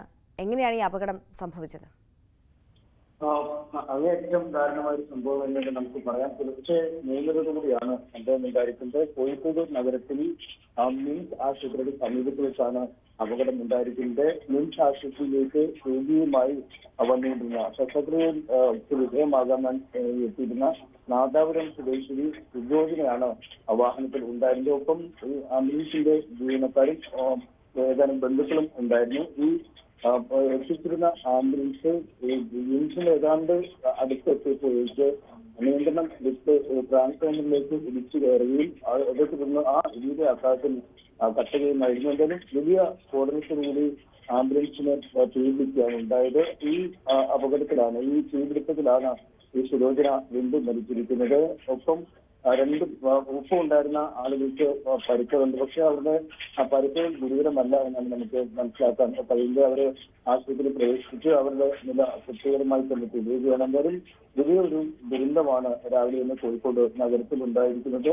ശസ്ത്രക്രിയ നടത്തുന്നതിനായാണ് സുലോചനയെ ഈ മിംസ് ആശുപത്രിയിൽ കൊണ്ടുപോയി ആ വരുന്ന വഴിയിൽ ആംബുലൻസ് നിയന്ത്രണം വിട്ട് ട്രാൻസ്ഫോമറിലേക്ക് തിരിച്ചു കയറി ട്രാൻസ്ഫോമർ പൊട്ടിച്ചെറിയിച്ച് വലിയ ശബ്ദത്തോടുകൂടി ഈ വാഹനത്തിൽ തീയുണ്ടാവുകയുമായിരുന്നു. എന്തായാലും ഫയർഫോഴ്സും പോലീസ് ഉദ്യോഗസ്ഥരും മറ്റ് സ്ഥലത്തെത്തി വളരെ പെട്ടെന്ന് തന്നെ രക്ഷാപ്രവർത്തനം നടത്തുകയും ചെയ്തു. എന്തായാലും ആ സംഭവ സ്ഥലത്ത് വെച്ച് തന്നെ സുലോചന മരണപ്പെട്ടു എന്നതാണ് നമുക്ക് മനസ്സിലാക്കാൻ കഴിയുന്നത്. അനീഷ, ഈ ഡ്രൈവർ ഉൾപ്പെടെയുള്ളവർക്ക് രക്ഷപ്പെടാൻ സാധിച്ചു അല്ലേ? അവർക്ക് രക്ഷപ്പെടാൻ സാധിച്ചു എന്നാണ് നമുക്ക് രക്ഷപ്പെടാൻ സാധിച്ചിരിക്കുന്നത്. അവരുടെ പരിക്ക് വലിയ ഗുരുതരമുള്ള പരിക്കുകളല്ല, അവർക്ക് പരിക്കുകളായിരുന്നു. പക്ഷെ അത്രമേൽ ഗുരുതരമായ പരിക്കുകളായിരുന്നില്ല. ഒരുപക്ഷെ വളരെ പെട്ടെന്ന് വാഹനത്തിൽ നിന്നും ഈ രക്ഷപ്പെടാൻ മറ്റുള്ളവരെ പോലെ പുറത്തേക്കൊന്നും പോകാൻ ഈ ശസ്ത്രക്രിയക്കായി കൊണ്ടുവന്നിരുന്ന സുലോചനയ്ക്ക് കഴിയാൻ പറ്റാതെ വന്നതായിരിക്കും ഒരുപക്ഷെ അവർക്ക് ജീവനഷ്ടമാവാൻ കാരണമെന്നാണ് നമുക്ക് മനസ്സിലാക്കാൻ കഴിയുന്നത്. വളരെ പെട്ടെന്നാണ് സംഭവം ഉണ്ടായത്. നമുക്കറിയാം, ഈ 3:30 സമയം എന്നൊക്കെ പറയുമ്പോൾ ആളുകൾ വാഹനം ഓടിക്കുമ്പോൾ പോലും ഒരു പാതി മയക്കത്തിലോ അല്ലെങ്കിൽ അങ്ങനെയൊക്കെ ആവാൻ സാധ്യതകളും തള്ളിക്കളയാൻ പറ്റില്ല. എന്താണ് ഇതിലേക്ക് നയിച്ച സാഹചര്യം? ഡ്രൈവർ ഉറങ്ങിപ്പോയതാണോ, അല്ലെങ്കിൽ വാഹനത്തിൽ എന്തെങ്കിലും സാങ്കേതിക തകരാറുകളാണോ, അല്ലെങ്കിൽ വഴിയിലെ മറ്റെന്തെങ്കിലും തടസ്സങ്ങളാണോ ഇത്തരത്തിൽ വാഹനം നിയന്ത്രണം വെട്ടി ട്രാൻസ്ഫോമറിൽ തിരിച്ചു കയറാൻ എന്നതിനെ കുറിച്ച് നമുക്ക് വ്യക്തമായൊരു ചിത്രം ലഭിച്ചിട്ടില്ല. അല്ലെങ്കിൽ അതിനെക്കുറിച്ച് പോലീസ് ഇപ്പോൾ അന്വേഷിച്ചു വരികയാണ് എന്നാണ് അറിയിച്ചിരിക്കുന്നത്. എന്തായാലും ഡ്രൈവർക്കും മറ്റ് വാഹനത്തിലുള്ളവർക്കും സാരമായ പരിക്കുകളില്ല. സ്ലോഗനിക്ക് മാത്രമാണ് മാരകമായ രീതിയിൽ ജീവൻ നഷ്ടപ്പെടുന്ന ഒരവസ്ഥയിലേക്ക് അക്കാര്യങ്ങൾ നീങ്ങിയത്.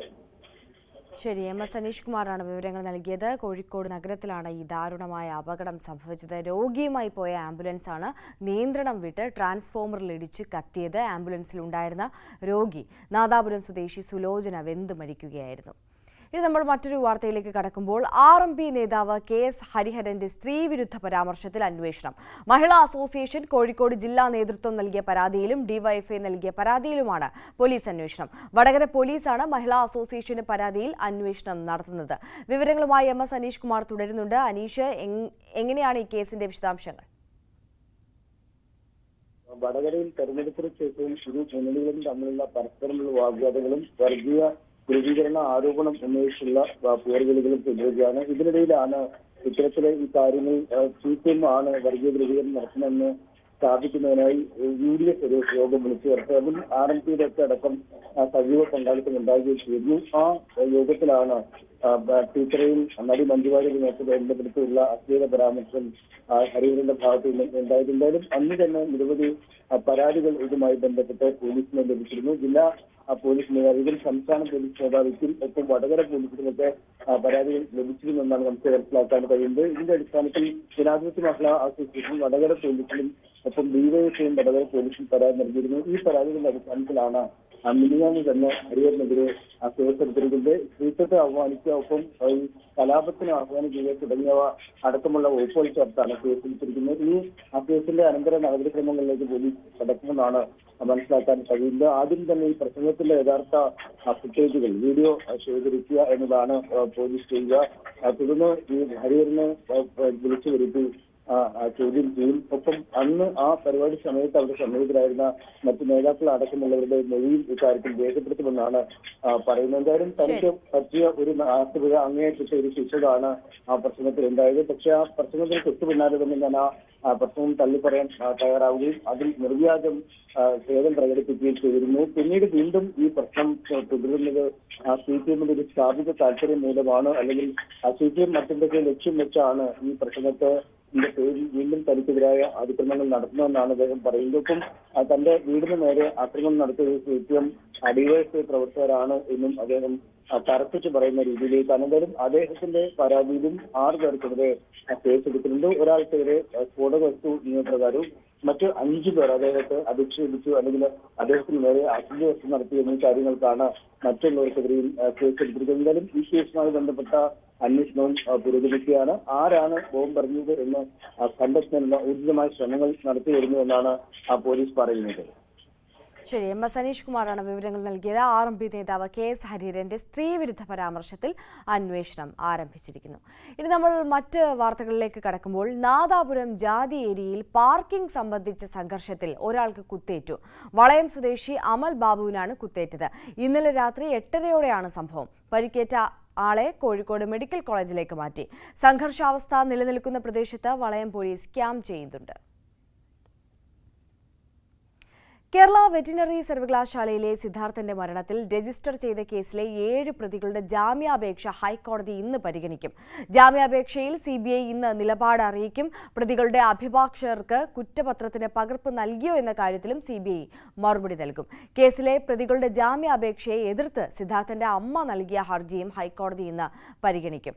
വിവരങ്ങളുമായി ഡാനി പോൾ ചേരുകയാണ് കൊച്ചിയിൽ നിന്ന്. Danny, good morning. വളരെ സുപ്രധാനപ്പെട്ട കേസാണ്. അതിൽ ഇന്ന് സിദ്ധാർത്ഥന്റെ അമ്മയുടെ ജാമ്യം നൽകരുത് എന്നുള്ള ഹർജി പരിഗണിക്കുന്നുണ്ട്. അതോടൊപ്പം തന്നെ പ്രതികളുടെ ജാമ്യ ഹർജി കൂടി പരിഗണിക്കുകയാണ്. CBI ഈ വിഷയത്തിലെ നിലപാട് ഇന്ന് കോടതിയെ അറിയിക്കും എന്നുള്ളതും പ്രധാനപ്പെട്ട കാര്യമാണ്. വിശദാംശങ്ങൾ എങ്ങനെയാണ്?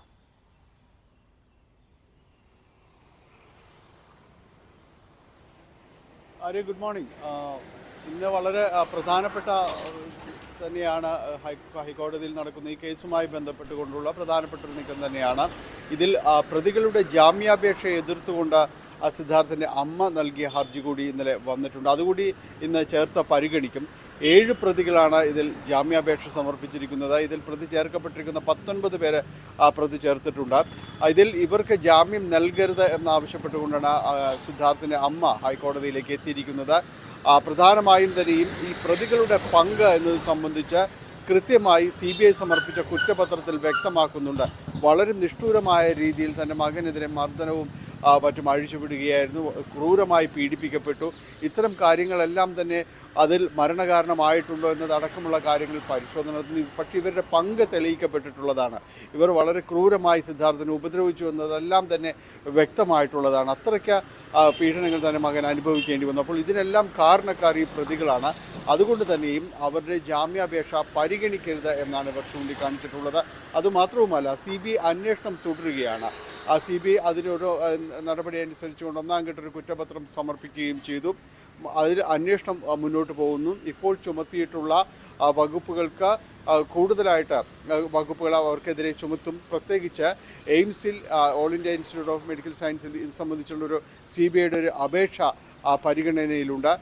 കൃത്യമായ മരണകാരണം കണ്ടെത്തണം എന്ന് പറഞ്ഞാണ് അതിൽ ഒരു മെഡിക്കൽ ബോർഡിനെ അടക്കം രൂപീകരിക്കണമെന്ന് ആവശ്യപ്പെട്ടുകൊണ്ട് CBI നേരത്തെ അവർക്ക് അപേക്ഷ നൽകിയിരുന്നു. അതിൽ ഫോറൻസിക് റിപ്പോർട്ടും പോസ്റ്റ്മോർട്ടം റിപ്പോർട്ടും അതോടൊപ്പം തന്നെ സിദ്ധാർത്ഥിനെ തൂങ്ങി മരിച്ച നിലയിൽ കണ്ടെത്തിയ സാഹചര്യം സംബന്ധിച്ച് വളരെ വിശകലനാത്മകമായ റിപ്പോർട്ടുകളും എല്ലാം തന്നെ വെച്ചിട്ടുണ്ട്. അപ്പോൾ ഇക്കാര്യങ്ങളെല്ലാം പരിശോധിച്ച ശേഷം എയിംസിൻ്റെ ഒരു വിദഗ്ധ സമിതി രൂപീകരിച്ചുകൊണ്ട് എന്തായിരിക്കാം മരണത്തിലേക്ക് എത്തിയിട്ടുള്ളൊരു കാരണം എന്നതടക്കമുള്ള കാര്യങ്ങൾ പഠനം നടത്തണമെന്ന് ആവശ്യപ്പെടുന്നു. അപ്പോൾ ഇത്തരം കാര്യങ്ങളെല്ലാം ഇപ്പോഴും തന്നെയും അന്വേഷണത്തിൻ്റെ ഭാഗമായി തുടരുന്ന കാര്യങ്ങളാണ്.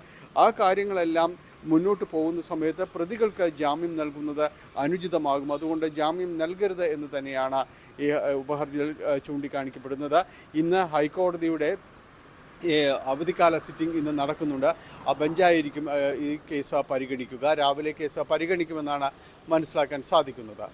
ആര്യ, തീർച്ചയായും ഡാനി പോളാണ് വിവരങ്ങൾ നൽകുന്നത്. എന്തായാലും ഇന്ന് വളരെ പ്രധാനപ്പെട്ട ഒരു നീക്കമാണ് പൂക്കോട് വെറ്റിനറി കോളേജിലെ സിദ്ധാർത്ഥൻ്റെ മരണവുമായി ബന്ധപ്പെട്ടിട്ടുള്ള അന്വേഷണവുമായി ബന്ധപ്പെട്ട ഇന്ന് പ്രതികൾ ജാമ്യം ആവശ്യപ്പെട്ടുകൊണ്ടുള്ള ഹർജിയുണ്ട്. അതോടൊപ്പം പ്രതികൾക്ക് ജാമ്യം അനുവദിക്കരുത് എന്നാവശ്യപ്പെട്ടുകൊണ്ടുള്ള സിദ്ധാർത്ഥൻ്റെ അമ്മയുടെ ഹർജിയും ഇന്ന് ഹൈക്കോടതി പരിഗണിക്കുകയാണ്. മറ്റൊരു പ്രധാനപ്പെട്ട വാർത്തയിലേക്ക് കടക്കുമ്പോൾ കോഴിക്കോട് പന്തീരാങ്കാവിലെ ഭർതൃഗൃഹത്തിൽ ഗാർഹിക പീഡനത്തിനിരയായ പറവൂർ സ്വദേശിനിയുടെ നില മെച്ചപ്പെടുന്നു.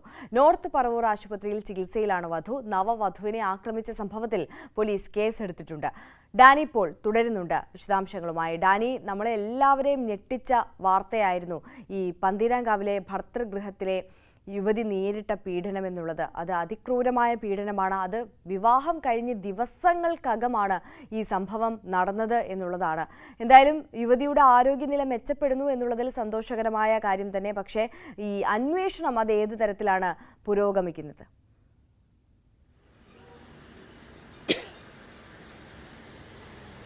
ആര്യ, ഇതിൽ കേസെടുത്ത നടപടികളുമായി മുന്നോട്ട് പോകുന്നതും എല്ലാം തന്നെ പന്തീരാങ്കാവ് പോലീസാണ്. പന്തീരാങ്കാവ് പോലീസ് സ്റ്റേഷനിലാണ് ഇത് സംബന്ധിയായ അന്വേഷണവുമായി ബന്ധപ്പെട്ട കാര്യങ്ങൾ മുന്നോട്ട് പോകുന്നത്. അതിൽ പന്തീരാങ്കാവ് സ്വദേശി യുവതിയുടെ ഭർത്താവിനും വീട്ടുകാർക്കുമെതിരെയാണ് പരാതി നൽകിയിട്ടുള്ളത്. അതുകൊണ്ട് കേസ് അന്വേഷണവും കാര്യങ്ങളും പന്തീരാങ്കാവ് പോലീസ് സ്റ്റേഷനുമായി ബന്ധപ്പെട്ട് നടക്കുന്നു. ഇവിടെ യുവതി പറവൂർ സ്വദേശിയായ യുവതിയാണ്. അവരെ കഴിഞ്ഞ ദിവസം ആശുപത്രിയിലേക്ക് കൊണ്ടുവന്നു. അവർ ചികിത്സയും കൗൺസിലിംഗ് അടക്കമുള്ള കാര്യങ്ങൾ അവർക്ക് പുരോഗമിക്കുകയാണ്. ഇപ്പോഴും അവരതിൽ നിന്ന്, ആ കുടുംബവും പെൺകുട്ടിയും ഒന്നും തന്നെ ആ ഷോക്കിൽ നിന്ന് വിമുക്തരല്ല. കാരണം നമ്മളെ ലജ്ജിപ്പിക്കുന്നത് സ്ത്രീധനത്തെ ചൊല്ലി ഈ സാഹചര്യത്തിൽ, ഈ കാലത്തിലും ഇപ്പോഴും തന്നെയും വിലപേശലുകൾ നടക്കുന്നു എന്നതാണ്. ഇതിനിടയിൽ പെൺകുട്ടികൾ പെട്ടുപോകുന്നത് എത്ര അഭ്യസ്ത വിദ്യരായാലും ശരി ആ രീതിയിലേക്ക് കാര്യങ്ങൾ ചെന്നെത്തുന്നു. പ്രതിരോധിക്കാൻ പോലും പെൺകുട്ടികൾക്ക് കഴിയാത്ത രീതിയിലേക്ക് ഈ ചില വീടുകളെല്ലാം തന്നെ മാറുന്നു എന്ന ദുഃഖകരമായ അവസ്ഥയാണ്. അതൊരിക്കൽ കൂടി ഈ പെൺകുട്ടിയുടെ കാര്യത്തിലും വ്യക്തമാവുകയാണ്. എന്തായാലും ആ കുടുംബം പറയുന്നത് വിവാഹമോചന നടപടികളുമായി മുന്നോട്ട് പോകുന്നു. അതിൽ നിന്ന് ഒരടി പോലും അവർ പിന്നോട്ട് പോകുന്നില്ല എന്നതാണ്. ആദ്യം കുട്ടിയുടെ ഒരു ആരോഗ്യസ്ഥിതി എല്ലാം തന്നെ വീണ്ടെടുക്കട്ടെ എന്ന് അവർ പറയുന്നു. ഇപ്പോൾ ആരോഗ്യം എല്ലാം തന്നെ മെച്ചപ്പെട്ടിട്ടുണ്ട്. അതിക്രൂരമായ രീതിയിലുള്ളൊരു പീഡനമാണ് അവർക്ക് ഭർത്തൃവീട്ടിൽ നിന്ന് ഭർത്താവിൽ നിന്നടക്കം നേരിടേണ്ടി വന്നിരിക്കുന്നത്. അവർക്ക് ശരീരമാസകലം തന്നെ ചതവുകളും എല്ലാം തന്നെ ഉള്ളൊരു സാഹചര്യമാണ് ഇന്നലെ മെഡിക്കൽ പരിശോധനയിലടക്കം വ്യക്തമായിരുന്നത്. കുട്ടിയുടെ വീട്ടുകാർ അവിടെ വിരുന്നിന് ചെന്നപ്പോഴാണ് ഈ സംഭവങ്ങൾ. ഒരാഴ്ച തികയുന്നതേയുള്ളൂ വിവാഹം നടന്നിട്ട്. പക്ഷേ അതിനുള്ളിൽ തന്നെ ഇവർക്ക് വളരെ ക്രൂരമായ രീതിയിൽ സ്ത്രീധനത്തെ ചൊല്ലി എല്ലാം തന്നെ ഈ രീതിയിലേക്ക് മർദ്ദനമെല്ലാം തന്നെ ഏൽക്കേണ്ടി വന്നു. ഒപ്പം ഇപ്പോൾ പരാതി നൽകിയിട്ടുണ്ട്. പരാതി നൽകിയതിൽ പന്തീരാങ്കാവ് പോലീസ് നടപടികളുമായി മുന്നോട്ട് പോവുകയാണ്. മറ്റു വിവരങ്ങൾ ഇന്നലെ അവരെ കുടുംബം പറഞ്ഞത് പോലീസ് കുറച്ച് വൈകി പ്രവർത്തിക്കുന്നു എന്നൊരു സംശയം അവർ പ്രകടിപ്പിക്കുകയുമുണ്ടായി. എന്തായാലും ഈ ദിവസങ്ങളിൽ ഈ കേസിൻ്റെ സ്വഭാവം മാറുന്നു. കാരണം പെൺകുട്ടിയുടെ പരാതിയും എല്ലാം തന്നെ മുന്നോട്ട് വരുമ്പോൾ കുടുംബവും ആ പരാതിക്കൊപ്പം നിൽക്കുകയും ചെയ്യുന്നു. ഒപ്പം വലിയ രീതിയിലേക്ക് വാർത്തയാവുകയും എല്ലാം തന്നെ മാറുന്നു. അതുകൊണ്ട് തന്നെ വരും മണിക്കൂറുകളിൽ നമുക്ക് നടപടികളും പ്രതീക്ഷിക്കാം. ഡാനി, അത് തന്നെയാണ് വലിയ രീതിയിൽ ചർച്ചയാകുന്ന ഒരു വിഷയം തന്നെയാണ്, ചർച്ച ചെയ്യപ്പെടേണ്ട ഒരു വിഷയം കൂടിയാണ്. പക്ഷേ ഇതിൽ ഇപ്പോൾ സോഷ്യൽ മീഡിയയിൽ അടക്കം ഈ വിഷയം ചർച്ചയാകുമ്പോൾ പ്രധാനമായും പലരും ചോദിക്കുന്ന ഒരു ചോദ്യം എന്തെന്ന് വെച്ചാൽ, ഇപ്പോൾ ഈ ഒരാഴ്ച കഴിഞ്ഞ് ഈ വിരുന്നിനെത്തുമ്പോഴാണല്ലോ ഈ യുവതിയുടെ ദേഹത്തെ മുറിവുകളെക്കുറിച്ചും പാടുകളെക്കുറിച്ചും ഒക്കെ ഈ വീട്ടുകാരറിയുന്നത്. ഇതിനിടയിൽ ഒരു തവണ പോലും ഇവർ പരസ്പരം കോണ്ടാക്ട് ചെയ്തിരുന്നില്ലേ, മകൾ ഇതൊന്നും വിളിച്ച് വീട്ടുകാരോട് പറഞ്ഞിരുന്നില്ലേ എന്നുള്ള ഒരു സംശയമൊക്കെ പലരെയും ചോദിച്ചു കാണുന്നുണ്ട്. എന്താണ് കുടുംബം ഈ വിഷയവുമായി ബന്ധപ്പെട്ട് ഈ സംഭവത്തെക്കുറിച്ച് നൽകുന്ന കൂടുതൽ വിശദാംശങ്ങൾ?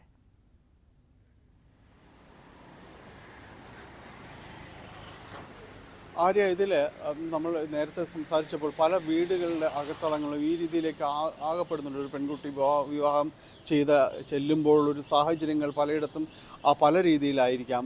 ചിലർ സ്വാതന്ത്ര്യം നൽകുന്നു, ചിലർ ഒന്നും തന്നെ ഒട്ടും സ്വാതന്ത്ര്യം നൽകാത്തൊരവസ്ഥ. അതിൽ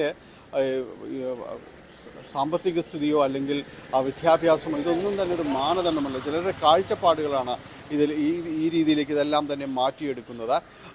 അതിൽ ഈ പെൺകുട്ടി നമുക്കറിയാവുന്നതുപോലെ ഈ പെൺകുട്ടി വിദ്യാഭ്യാസമുള്ളൊരു പെൺകുട്ടിയാണ്, ഒരു ബഹിരാഷ്ട്ര കമ്പനിയിൽ ഉദ്യോഗസ്ഥയാണ് എന്ന് മനസ്സിലാക്കുന്നു.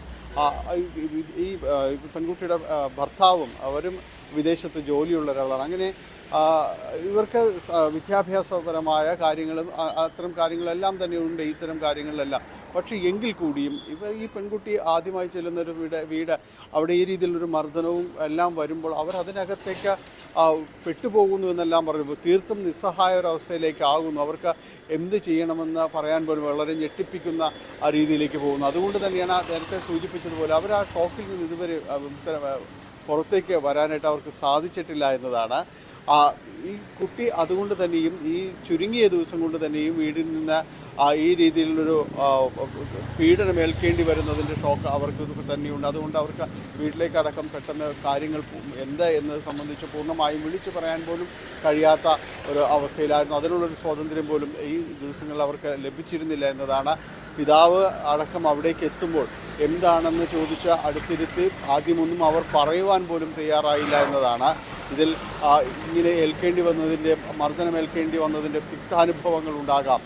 അതല്ല എങ്കിൽ വല്ലാതെ അങ്ങ് സങ്കടപ്പെട്ട് ഈ ഒരു വിധിയെക്കുറിച്ച് പരിതപിച്ചു പോയിട്ടുണ്ടാവാം. എന്തൊക്കെയായാലും ആ ഒരു മാനസികാവസ്ഥ അത് അവൾ കടന്നുപോയ ഒരു സാഹചര്യമെല്ലാം തന്നെ മനസ്സിലാക്കിക്കൊണ്ടായിരിക്കാം പ്രതികരിക്കുക എന്ന കാര്യത്തിലേക്കൊക്കെ വരിക. അപ്പോൾ അവർക്ക് ആ സാഹചര്യത്തിന് കഴിഞ്ഞില്ല എന്ന് തന്നെയാണ് ആ പിതാവിൻ്റെ വാക്കുകളിൽ നിന്നെല്ലാം ഇന്നലെ മനസ്സിലാകുന്നത്. എന്തായാലും വീട്ടുകാരെത്തി സാന്ത്വനപ്പെടുത്തി അതിനുശേഷം അവർക്ക് എല്ലാവരും ഒപ്പമുണ്ടെന്നൊരു തോന്നലിൽ തന്നെയാണ് അവൾ ഇന്നലെ കാര്യങ്ങൾ വിശദീകരിക്കാൻ തയ്യാറായതുമെല്ലാം. കുടുംബത്തിലേക്ക് തന്നെ മടങ്ങുന്നു എന്നതിൻ്റെ ഒരു സന്തോഷത്തിലാണ് മറ്റു കാര്യങ്ങളെല്ലാം പിന്നീട് വിശദമാക്കുകയും ചെയ്തത്. ഏതായാലും ഈ കാര്യത്തിൽ നടപടികളിലേക്ക് നീങ്ങും എന്ന് മനസ്സിലാക്കുന്നു. വൈകാതെ നടപടികൾ ഉണ്ടാകുമെന്നൊരു പ്രതീക്ഷയാണ് കുടുംബവും പങ്കുവയ്ക്കുകയും ചെയ്യുന്നത്.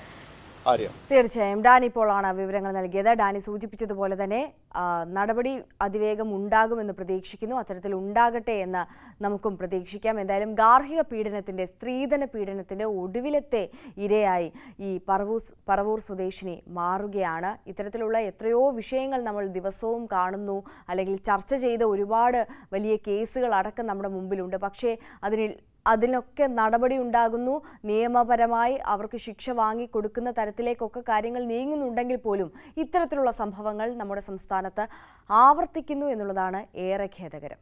മറ്റൊരു വാർത്തയിലേക്ക് കടക്കുമ്പോൾ കരമന അഖിൽ കൊലപാതകത്തിൽ പ്രതികൾക്ക് വേണ്ടിയുള്ള കസ്റ്റഡി അപേക്ഷ പോലീസ് ഇന്ന് സമർപ്പിക്കും.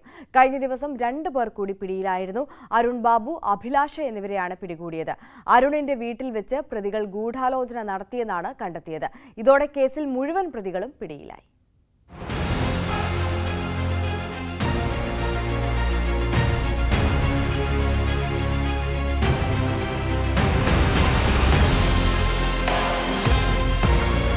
കഴിഞ്ഞ ദിവസം തലസ്ഥാനത്ത് ഞെട്ടിച്ച അരുങ്കൊലയിൽ അന്വേഷണം വേഗത്തിലാക്കുകയാണ് പോലീസ്.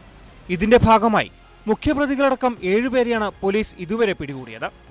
മുഖ്യപ്രതി വിനീത് രാജ്, സുമേഷ്, അഖിൽ, കൊലയാളി സംഘം സഞ്ചരിച്ച വാഹനമോടിച്ച അനീഷ്, ഗൂഢാലോചനയിൽ പങ്കെടുത്ത 3 പേരും ഉൾപ്പെടെ കഴിഞ്ഞ ദിവസം പോലീസ് പിടിയിലായിരുന്നു. ഇവർ റിമാൻഡിലാണ്. അന്വേഷണത്തിന്റെ ഭാഗമായി കൂടുതൽ ചോദ്യം ചെയ്യലുകൾക്കും തെളിവെടുപ്പിനുമായി പ്രതികളെ കസ്റ്റഡിയിൽ വാങ്ങാനുള്ള നടപടികൾ വേഗത്തിലാക്കുകയാണ് പോലീസ്. മുഖ്യപ്രതികൾ ഉൾപ്പെടെയുള്ളവരെ കസ്റ്റഡിയിൽ വാങ്ങാൻ അന്വേഷണ സംഘം കോടതിയിൽ അപേക്ഷ നൽകും. അടുത്ത ദിവസം തന്നെ കസ്റ്റഡിയിൽ വാങ്ങി തെളിവെടുപ്പ് നടത്താനാണ് പോലീസ് ആലോചിക്കുന്നത്.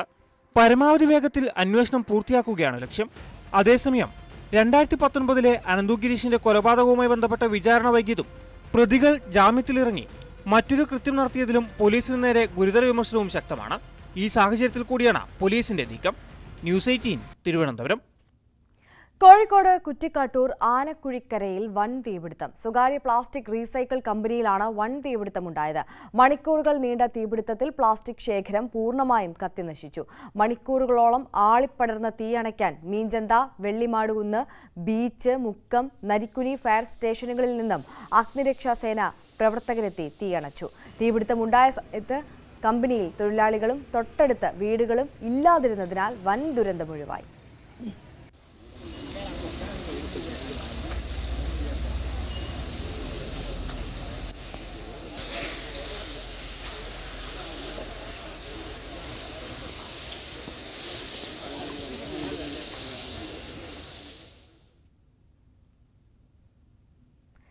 ഇനി ന്യൂസ് 18 വേറെ സന്തോഷമുള്ള ഒരു വാർത്തയാണ് പ്രേക്ഷകരുമായി പങ്കുവയ്ക്കാനുള്ളത്. ഫർഹാനയുടെ സ്വപ്നം ന്യൂസ് 18ലൂടെ പൂവണിഞ്ഞു. തുടർ പഠനം ഏറ്റെടുത്ത് പാലാ ബ്രില്യൻ കോളേജ്. വീട്ടിലെത്തി മാനേജ്മെന്റ് പ്രതിനിധികൾ മധുരം സമ്മാനിച്ചു. ആ കാഴ്ചയിലേക്ക്. +2 പരീക്ഷയിൽ 1200-ൽ 1200 മാർക്കും വാങ്ങിയ കാട്ടാക്കട ആമച്ചൽ സ്വദേശി ഫർഹാനയുടെ ജീവിത സാഹചര്യത്തെക്കുറിച്ച് ഞങ്ങൾ ഇന്നലെ റിപ്പോർട്ട് ചെയ്തിരുന്നു. ബ്രില്യൻ അക്കാഡമിയിൽ പഠിക്കണമെന്നായിരുന്നു ഫർഹാനയുടെ വലിയ ആഗ്രഹം. ഇപ്പോൾ അക്കാഡമിയുടെ തന്നെ പ്രതിനിധികൾ ഇവിടെ എത്തിയിട്ടുണ്ട്. ഫർഹാനയ്ക്കുള്ള സഹായ വാഗ്ദാനവുമായാണ് എത്തിയിരിക്കുന്നത്. എന്താണ് നമ്മൾ ചെയ്യുന്നത്? ആദ്യം തന്നെ ഫർഹാനയ്ക്ക് പാലാ ബ്രില്യൻ സ്റ്റഡി സെന്ററിന്റെ എല്ലാവിധ ആശംസകൾ നേരുന്നു. ഞങ്ങളുടെ പ്രിയപ്പെട്ട ഡയറക്ടർമാരായ സെബാസ്റ്റ്യൻ സാറും ജോർജ് സാറും സന്തോഷ് സാറും സ്റ്റീഫൻ സാറും ഒക്കെ പറഞ്ഞിട്ടാണ് ഞങ്ങളിവിടെ വന്നിരിക്കുന്നത്. ഈ കുട്ടിക്ക് ഒരു വർഷത്തേക്ക് പഠിക്കാനുള്ള റിപ്പീറ്റേഴ്സ് പഠിക്കാനുള്ള ഹോസ്റ്റൽ ഫീസ്, മെറ്റീരിയൽ ഫീസ്, എല്ലാവിധ ഫീസുകളും സൗജന്യമായി ഞങ്ങൾ നൽകുന്നതാണ്. ഞങ്ങൾ പൂർണ്ണമായ ഞങ്ങളിലേക്ക് കുട്ടികളെ ഞങ്ങൾ ഏറ്റെടുക്കുകയാണ്. എന്ത് പറയുന്നു? ഇങ്ങനെ ഒരു മോശം ജീവിത സാഹചര്യമായിരുന്നു കുഞ്ഞിന്റെ. പക്ഷെ നന്നായിട്ട് പഠിച്ച് മുഴുവൻ മാർക്കും വാങ്ങിയ ഒരു കുട്ടിയാണ്. അപ്പൊ എന്താണ് സ്ഥാപനത്തിന് പറയാനുള്ളത്? നമ്മുടെ ബ്രില്യൻ സ്റ്റഡി സെന്ററിന്റെ ഒരു പ്രഖ്യാപിത നയം തന്നെയാണ് പഠിക്കാൻ കഴിവുള്ള കുട്ടികളെ ഒരിക്കലും പഠനം ഒരു തടസ്സമായിട്ട് ഒരിക്കലും വരാൻ പാടില്ല എന്ന് സ്ഥാപനത്തിന്റെ ഒരു പ്രഖ്യാപന നയം തന്നെയാണ്. നമുക്ക് അതിനുള്ള പ്രത്യേക പോളിസീസ് ഒക്കെ ഉണ്ട്.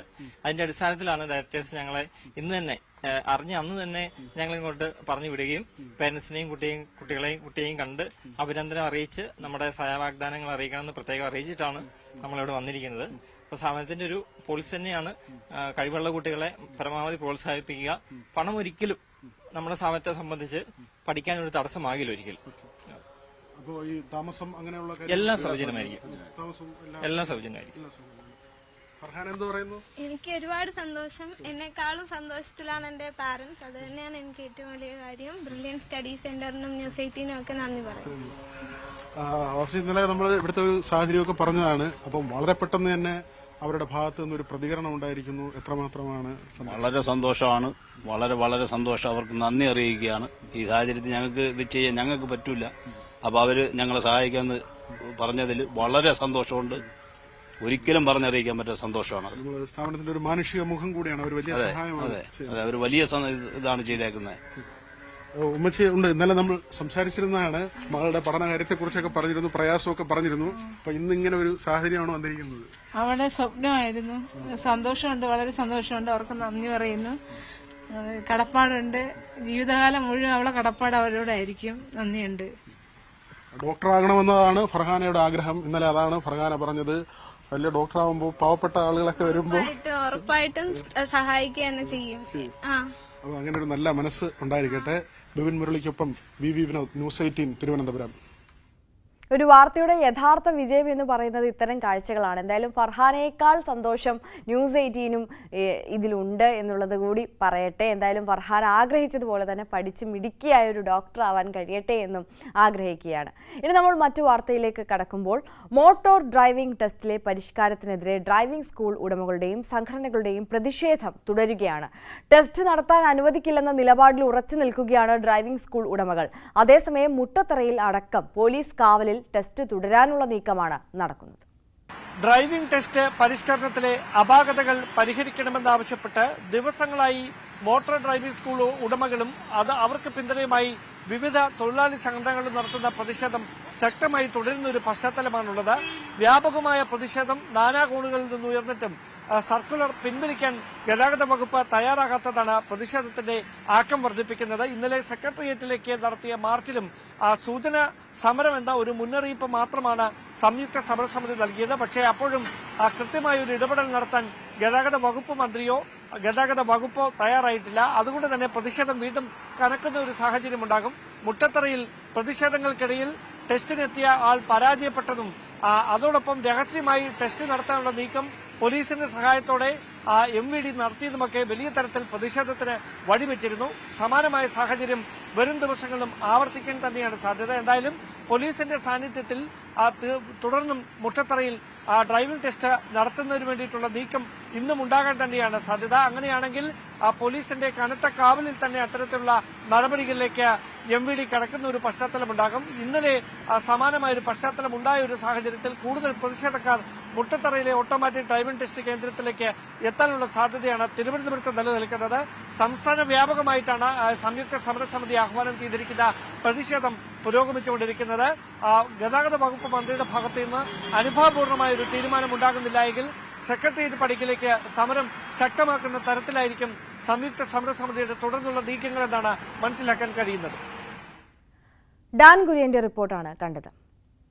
യാത്ര സുഗമമാക്കാൻ പുതിയ പദ്ധതിയുമായി കൊച്ചി മെട്രോയുടെ ഫീഡർ ഓട്ടോറിക്ഷകൾ. ഗതാഗത സേവനങ്ങൾ നവീകരിക്കുക എന്ന ലക്ഷ്യത്തോടെയുള്ള പുതിയ പദ്ധതിക്ക് Kochi metro rail limited managing director Loknath Behera തുടക്കം കുറിച്ചു. ഡെബിറ്റ്, ക്രെഡിറ്റ് കാർഡുകൾ, വിവിധ UPI ആപ്പുകൾ വഴി ഇനി യാത്രയ്ക്കുള്ള പണം സ്വീകരിക്കും. കൊച്ചി വൺ കാർഡ് ഉപയോഗിച്ചും ഫീഡർ ഓട്ടോയുടെ പണമടയ്ക്കാം. സംസ്ഥാനത്ത് ആദ്യമായാണ് ഓട്ടോറിക്ഷകളിൽ POS മെഷീനുകൾ സജ്ജീകരിക്കുന്നത്. യാത്രയുടെ വിശദാംശങ്ങളും നിരക്ക് വിവരങ്ങളും അടങ്ങിയ ഡിജിറ്റൽ രസീതുകൾ ഫീഡർ ഓട്ടോ ഉപഭോക്താക്കൾക്ക് ലഭിക്കും. KPCC സെക്രട്ടറി ബാലകൃഷ്ണൻ പെരിയയും രാജ്മോഹൻ ഉണ്ണിത്താൻ MPയും തമ്മിലുള്ള പ്രശ്നത്തിൽ 2-അംഗ അന്വേഷണ കമ്മീഷനെ നിയോഗിച്ച് KPCC രാഷ്ട്രീയകാര്യ സമിതി അംഗം N Subramanian, KPCC general secretary advocate PM Niyas എന്നിവരാണ് അന്വേഷണ കമ്മീഷനിൽ ഉള്ളത്. വിവരങ്ങളുമായി ഡാൻ കുര്യൻ ചേരുകയാണ്. ഡാൻ, എങ്ങനെയാണ് വിശദാംശങ്ങൾ? ഈ തർക്കം വലിയ തരത്തിൽ ചർച്ചയാകുകയും വലിയ വിവാദമായി മാറുകയും ചെയ്തതോടെയാണ് KPCC നേതൃത്വത്തിന്റെ ഇടപെടൽ. അതേസമയം രാജ്മോഹൻ ഉണ്ണിത്താനെതിരെ വിമർശനം ഉന്നയിച്ചുകൊണ്ട് ഫേസ്ബുക്കിൽ പോസ്റ്റ് ചെയ്തിരുന്ന പോസ്റ്റ് കഴിഞ്ഞ ദിവസം ബാലകൃഷ്ണൻ പെരിയ പിൻവലിച്ചിരുന്നു. പക്ഷേ അതിന് തൊട്ടു പിന്നാലെയാണ് രാജ്മോഹൻ ഉണ്ണിത്താൻ അതിനെ വെല്ലുവിളിച്ചുകൊണ്ട് രംഗത്തെത്തിയത്. ധൈര്യമുണ്ടെങ്കിൽ ആ പോസ്റ്റ് പിൻവലിക്കാതെ തിരികെ ഇടാനാണ് രാജ്മോഹൻ ഉണ്ണിത്താൻ ഫേസ്ബുക്കിലൂടെ തന്നെ ആവശ്യപ്പെടുന്ന സാഹചര്യമുണ്ടായത്. എന്തായാലും പാർട്ടിക്കുള്ളിലും പ്രവർത്തകർക്കിടയിലും വലിയ തരത്തിൽ ആശയക്കുഴപ്പം ഉണ്ടാക്കിയിരിക്കുകയാണ്. പരസ്യമായ വിവാദങ്ങളിലേക്ക് പോകരുത് എന്ന് KPCC നേതൃയോഗത്തിൽ കഴിഞ്ഞ ദിവസം തീരുമാനമെടുത്തതിന് പിന്നാലെ ഇത്തരമൊരു വിവാദം ഉണ്ടായതിൽ നേതൃത്വത്തിന് കനത്ത അതൃപ്തിയുണ്ട്. അത് വലിയ തരത്തിൽ മാധ്യമങ്ങളിൽ വാർത്തയാകുകയും ചെയ്തതോടെയാണ് KPCC നേതൃത്വത്തിന്റെ ഇടപെടൽ. അതുകൊണ്ട് തന്നെ അന്വേഷണ കമ്മീഷൻ നൽകുന്ന റിപ്പോർട്ടിന്റെ അടിസ്ഥാനത്തിലായിരിക്കും തുടർ നടപടികൾ എങ്ങനെ വേണമെന്ന കാര്യത്തിൽ KPCC നേതൃത്വം തീരുമാനമെടുക്കുക. ആര്യ, ഡാൻ കുര്യനാണ് വിശദാംശങ്ങൾ നൽകിയത്. മഴ ശക്തമായതോടെ വൈദ്യുതി മേഖലയ്ക്ക് ആശ്വാസം. കഴിഞ്ഞ ഈ വേനൽ സമയത്തൊക്കെ, ഈ ചൂട് കൂടിയ സമയത്ത് വൈദ്യുതി ഉപഭോഗം അതിന്റെ ഏറ്റവും പീക്ക് പീക്ക് അവസ്ഥയിലേക്ക് എത്തിയിരുന്നു. അത് ലോഡ് ഷെഡിങ്ങിലേക്കും ഒക്കെ വൈദ്യുതി നിയന്ത്രണത്തിലേക്കൊക്കെ പല സ്ഥലത്തും ഗ്രാമീണ മേഖലകളിലൊക്കെ കടന്നെങ്കിൽ പോലും സംസ്ഥാനത്തൊട്ടുക്ക് അത് അത്തരത്തിലൊരു കടുത്ത നടപടിയിലേക്ക് എത്തേണ്ടി വന്നിരുന്നില്ല. അത് എത്തുമെന്നുള്ള ആശങ്ക നമുക്ക് എല്ലാവർക്കും ഉണ്ടായിരുന്നു. എന്തായാലും മഴ അതിനിടയിൽ വേനൽ മഴ ആശ്വാസമായി എത്തിയതോടുകൂടി സംസ്ഥാനത്ത് വൈദ്യുതി ഉപഭോഗം കുറഞ്ഞിരിക്കുകയാണ്. 110 ദശലക്ഷം യൂണിറ്റിന് മുകളിൽ ഉയർന്ന പ്രതിദിന ഉപഭോഗം ഇന്നലെ രേഖപ്പെടുത്തിയത് 87 ദശലക്ഷം യൂണിറ്റാണ്. മുൻ വർഷത്തെ അപേക്ഷിച്ച് കഴിഞ്ഞ മാർച്ചിൽ 12.79% ഉപഭോഗം ഉയർന്നത്. കഴിഞ്ഞ ആഴ്ചകളിൽ 110 ദശലക്ഷം യൂണിറ്റിന് മുകളിൽ ഉണ്ടായിരുന്ന വൈദ്യുതി ഉപഭോഗം കഴിഞ്ഞ ദിവസം 87 ദശലക്ഷം യൂണിറ്റായാണ് കുറഞ്ഞത്. അതായത് 8 ദശലക്ഷം കുറവാണ് വൈദ്യുതി ഉപഭോഗത്തിൽ ഉണ്ടായത്. ശക്തമായ മഴ ഉണ്ടായതാണ് ഇത്തരത്തിൽ ഒരു നേട്ടമായി മാറിയത്. വൈദ്യുതി ഉപഭോഗം കുറയാൻ കാരണമായത് ഇത്തരത്തിലുള്ള മഴയാണ്. ഇനി കഴിഞ്ഞ ഒരാഴ്ചത്തെ കണക്കെടുക്കുകയാണെങ്കിൽ കഴിഞ്ഞ തിങ്കളാഴ്ച 6-ാം തീയതി 110 ദശലക്ഷം യൂണിറ്റാണ് വൈദ്യുതി ഉപഭോഗം. ചൊവ്വാഴ്ച 110, ബുധൻ 109, വ്യാഴം 101, വെള്ളി 98, ശനി 95, ഞായർ 87 ദശലക്ഷം യൂണിറ്റ്. ഇങ്ങനെയാണ് കഴിഞ്ഞ ഒരാഴ്ചയായി വൈദ്യുതി ഉപഭോഗത്തിൽ ഉണ്ടായ ഒരു കണക്ക്. ജില്ലയിൽ മഴ ശക്തമായതോടെയാണ് വൈദ്യുതി ഉപഭോഗത്തിൽ വൻ കുറവുണ്ടായത്. പീക്ക് സമയത്ത്, അതായത് സന്ധ്യാസമയത്ത് വൈദ്യുതി ഉപഭോഗം ഉയർന്നത് മൂലം അസാധാരണമായ പ്രതിസന്ധിയിലാണ് വൈദ്യുതി മേഖല നേരിട്ടിരുന്നത്. വിതരണ ശൃംഖലയ്ക്ക് ലോഡ് താങ്ങാൻ കഴിയാത്തത് മൂലം വൈദ്യുതി തടസ്സവും പതിവായിരുന്നു. ഈ സമയങ്ങളിൽ വൻ നിരക്കിൽ മറ്റ് സംസ്ഥാനങ്ങളിൽ നിന്ന് വൈദ്യുതി വാങ്ങിയാണ് KSEB ഈ പ്രതിസന്ധി പരിഹരിച്ചിരുന്നത്. ഉപഭോഗം ഉയർന്നത് മൂലം പലയിടങ്ങളിലും അപ്രഖ്യാപിത ലോഡ് ഷെഡിങ്ങും KSEB നടപ്പിലാക്കിയിരുന്നു. ഉപഭോഗം കുറഞ്ഞത് ഇനി തൽക്കാലത്തേക്കെങ്കിലും ഈ പ്രതിസന്ധിയെ ഒഴിവാക്കും. മുൻ വർഷങ്ങളുമായി താരതമ്യം ചെയ്യുമ്പോൾ ഉപഭോഗത്തിൽ വൻ കുതിച്ചുചാട്ടം ഉണ്ടായിട്ടുണ്ട്. 2023 മാർച്ചിൽ സംസ്ഥാനത്ത് ആകെ 2710.002 ദശലക്ഷം യൂണിറ്റ് ആയിരുന്നു വൈദ്യുതി ഉപഭോഗം. എന്നാൽ ഈ വർഷം മാർച്ചിൽ 3056.7602 ദശലക്ഷം യൂണിറ്റായി വൈദ്യുതി ഉപഭോഗം വർദ്ധിച്ചിരുന്നു. അതായത് 12.79% വർധനമാണ് രേഖപ്പെടുത്തിയത്. ഉപഭോഗം ഇപ്പോൾ കുറഞ്ഞത് വൈദ്യുതി മേഖലയ്ക്ക് നൽകുന്ന ആശ്വാസം ചെറുതായിരിക്കില്ല. വരും ദിവസങ്ങളിൽ മഴ ശക്തമാകുന്നതോടെ വൈദ്യുതി ഉപഭോഗത്തിൽ ഇനിയും കുറവുണ്ടായേക്കാം. ഐഷത്തുൽ ഷംനയുടെ റിപ്പോർട്ടാണ് കണ്ടത്. മോർണിംഗ് വൈബ്സിന്റെ സമയം ഇവിടെ അവസാനിക്കുകയാണ്. അപ്പോൾ എല്ലാ പ്രേക്ഷകർക്കും ഒരു നല്ല ദിനം ആശംസിക്കുന്നു. നമസ്കാരം.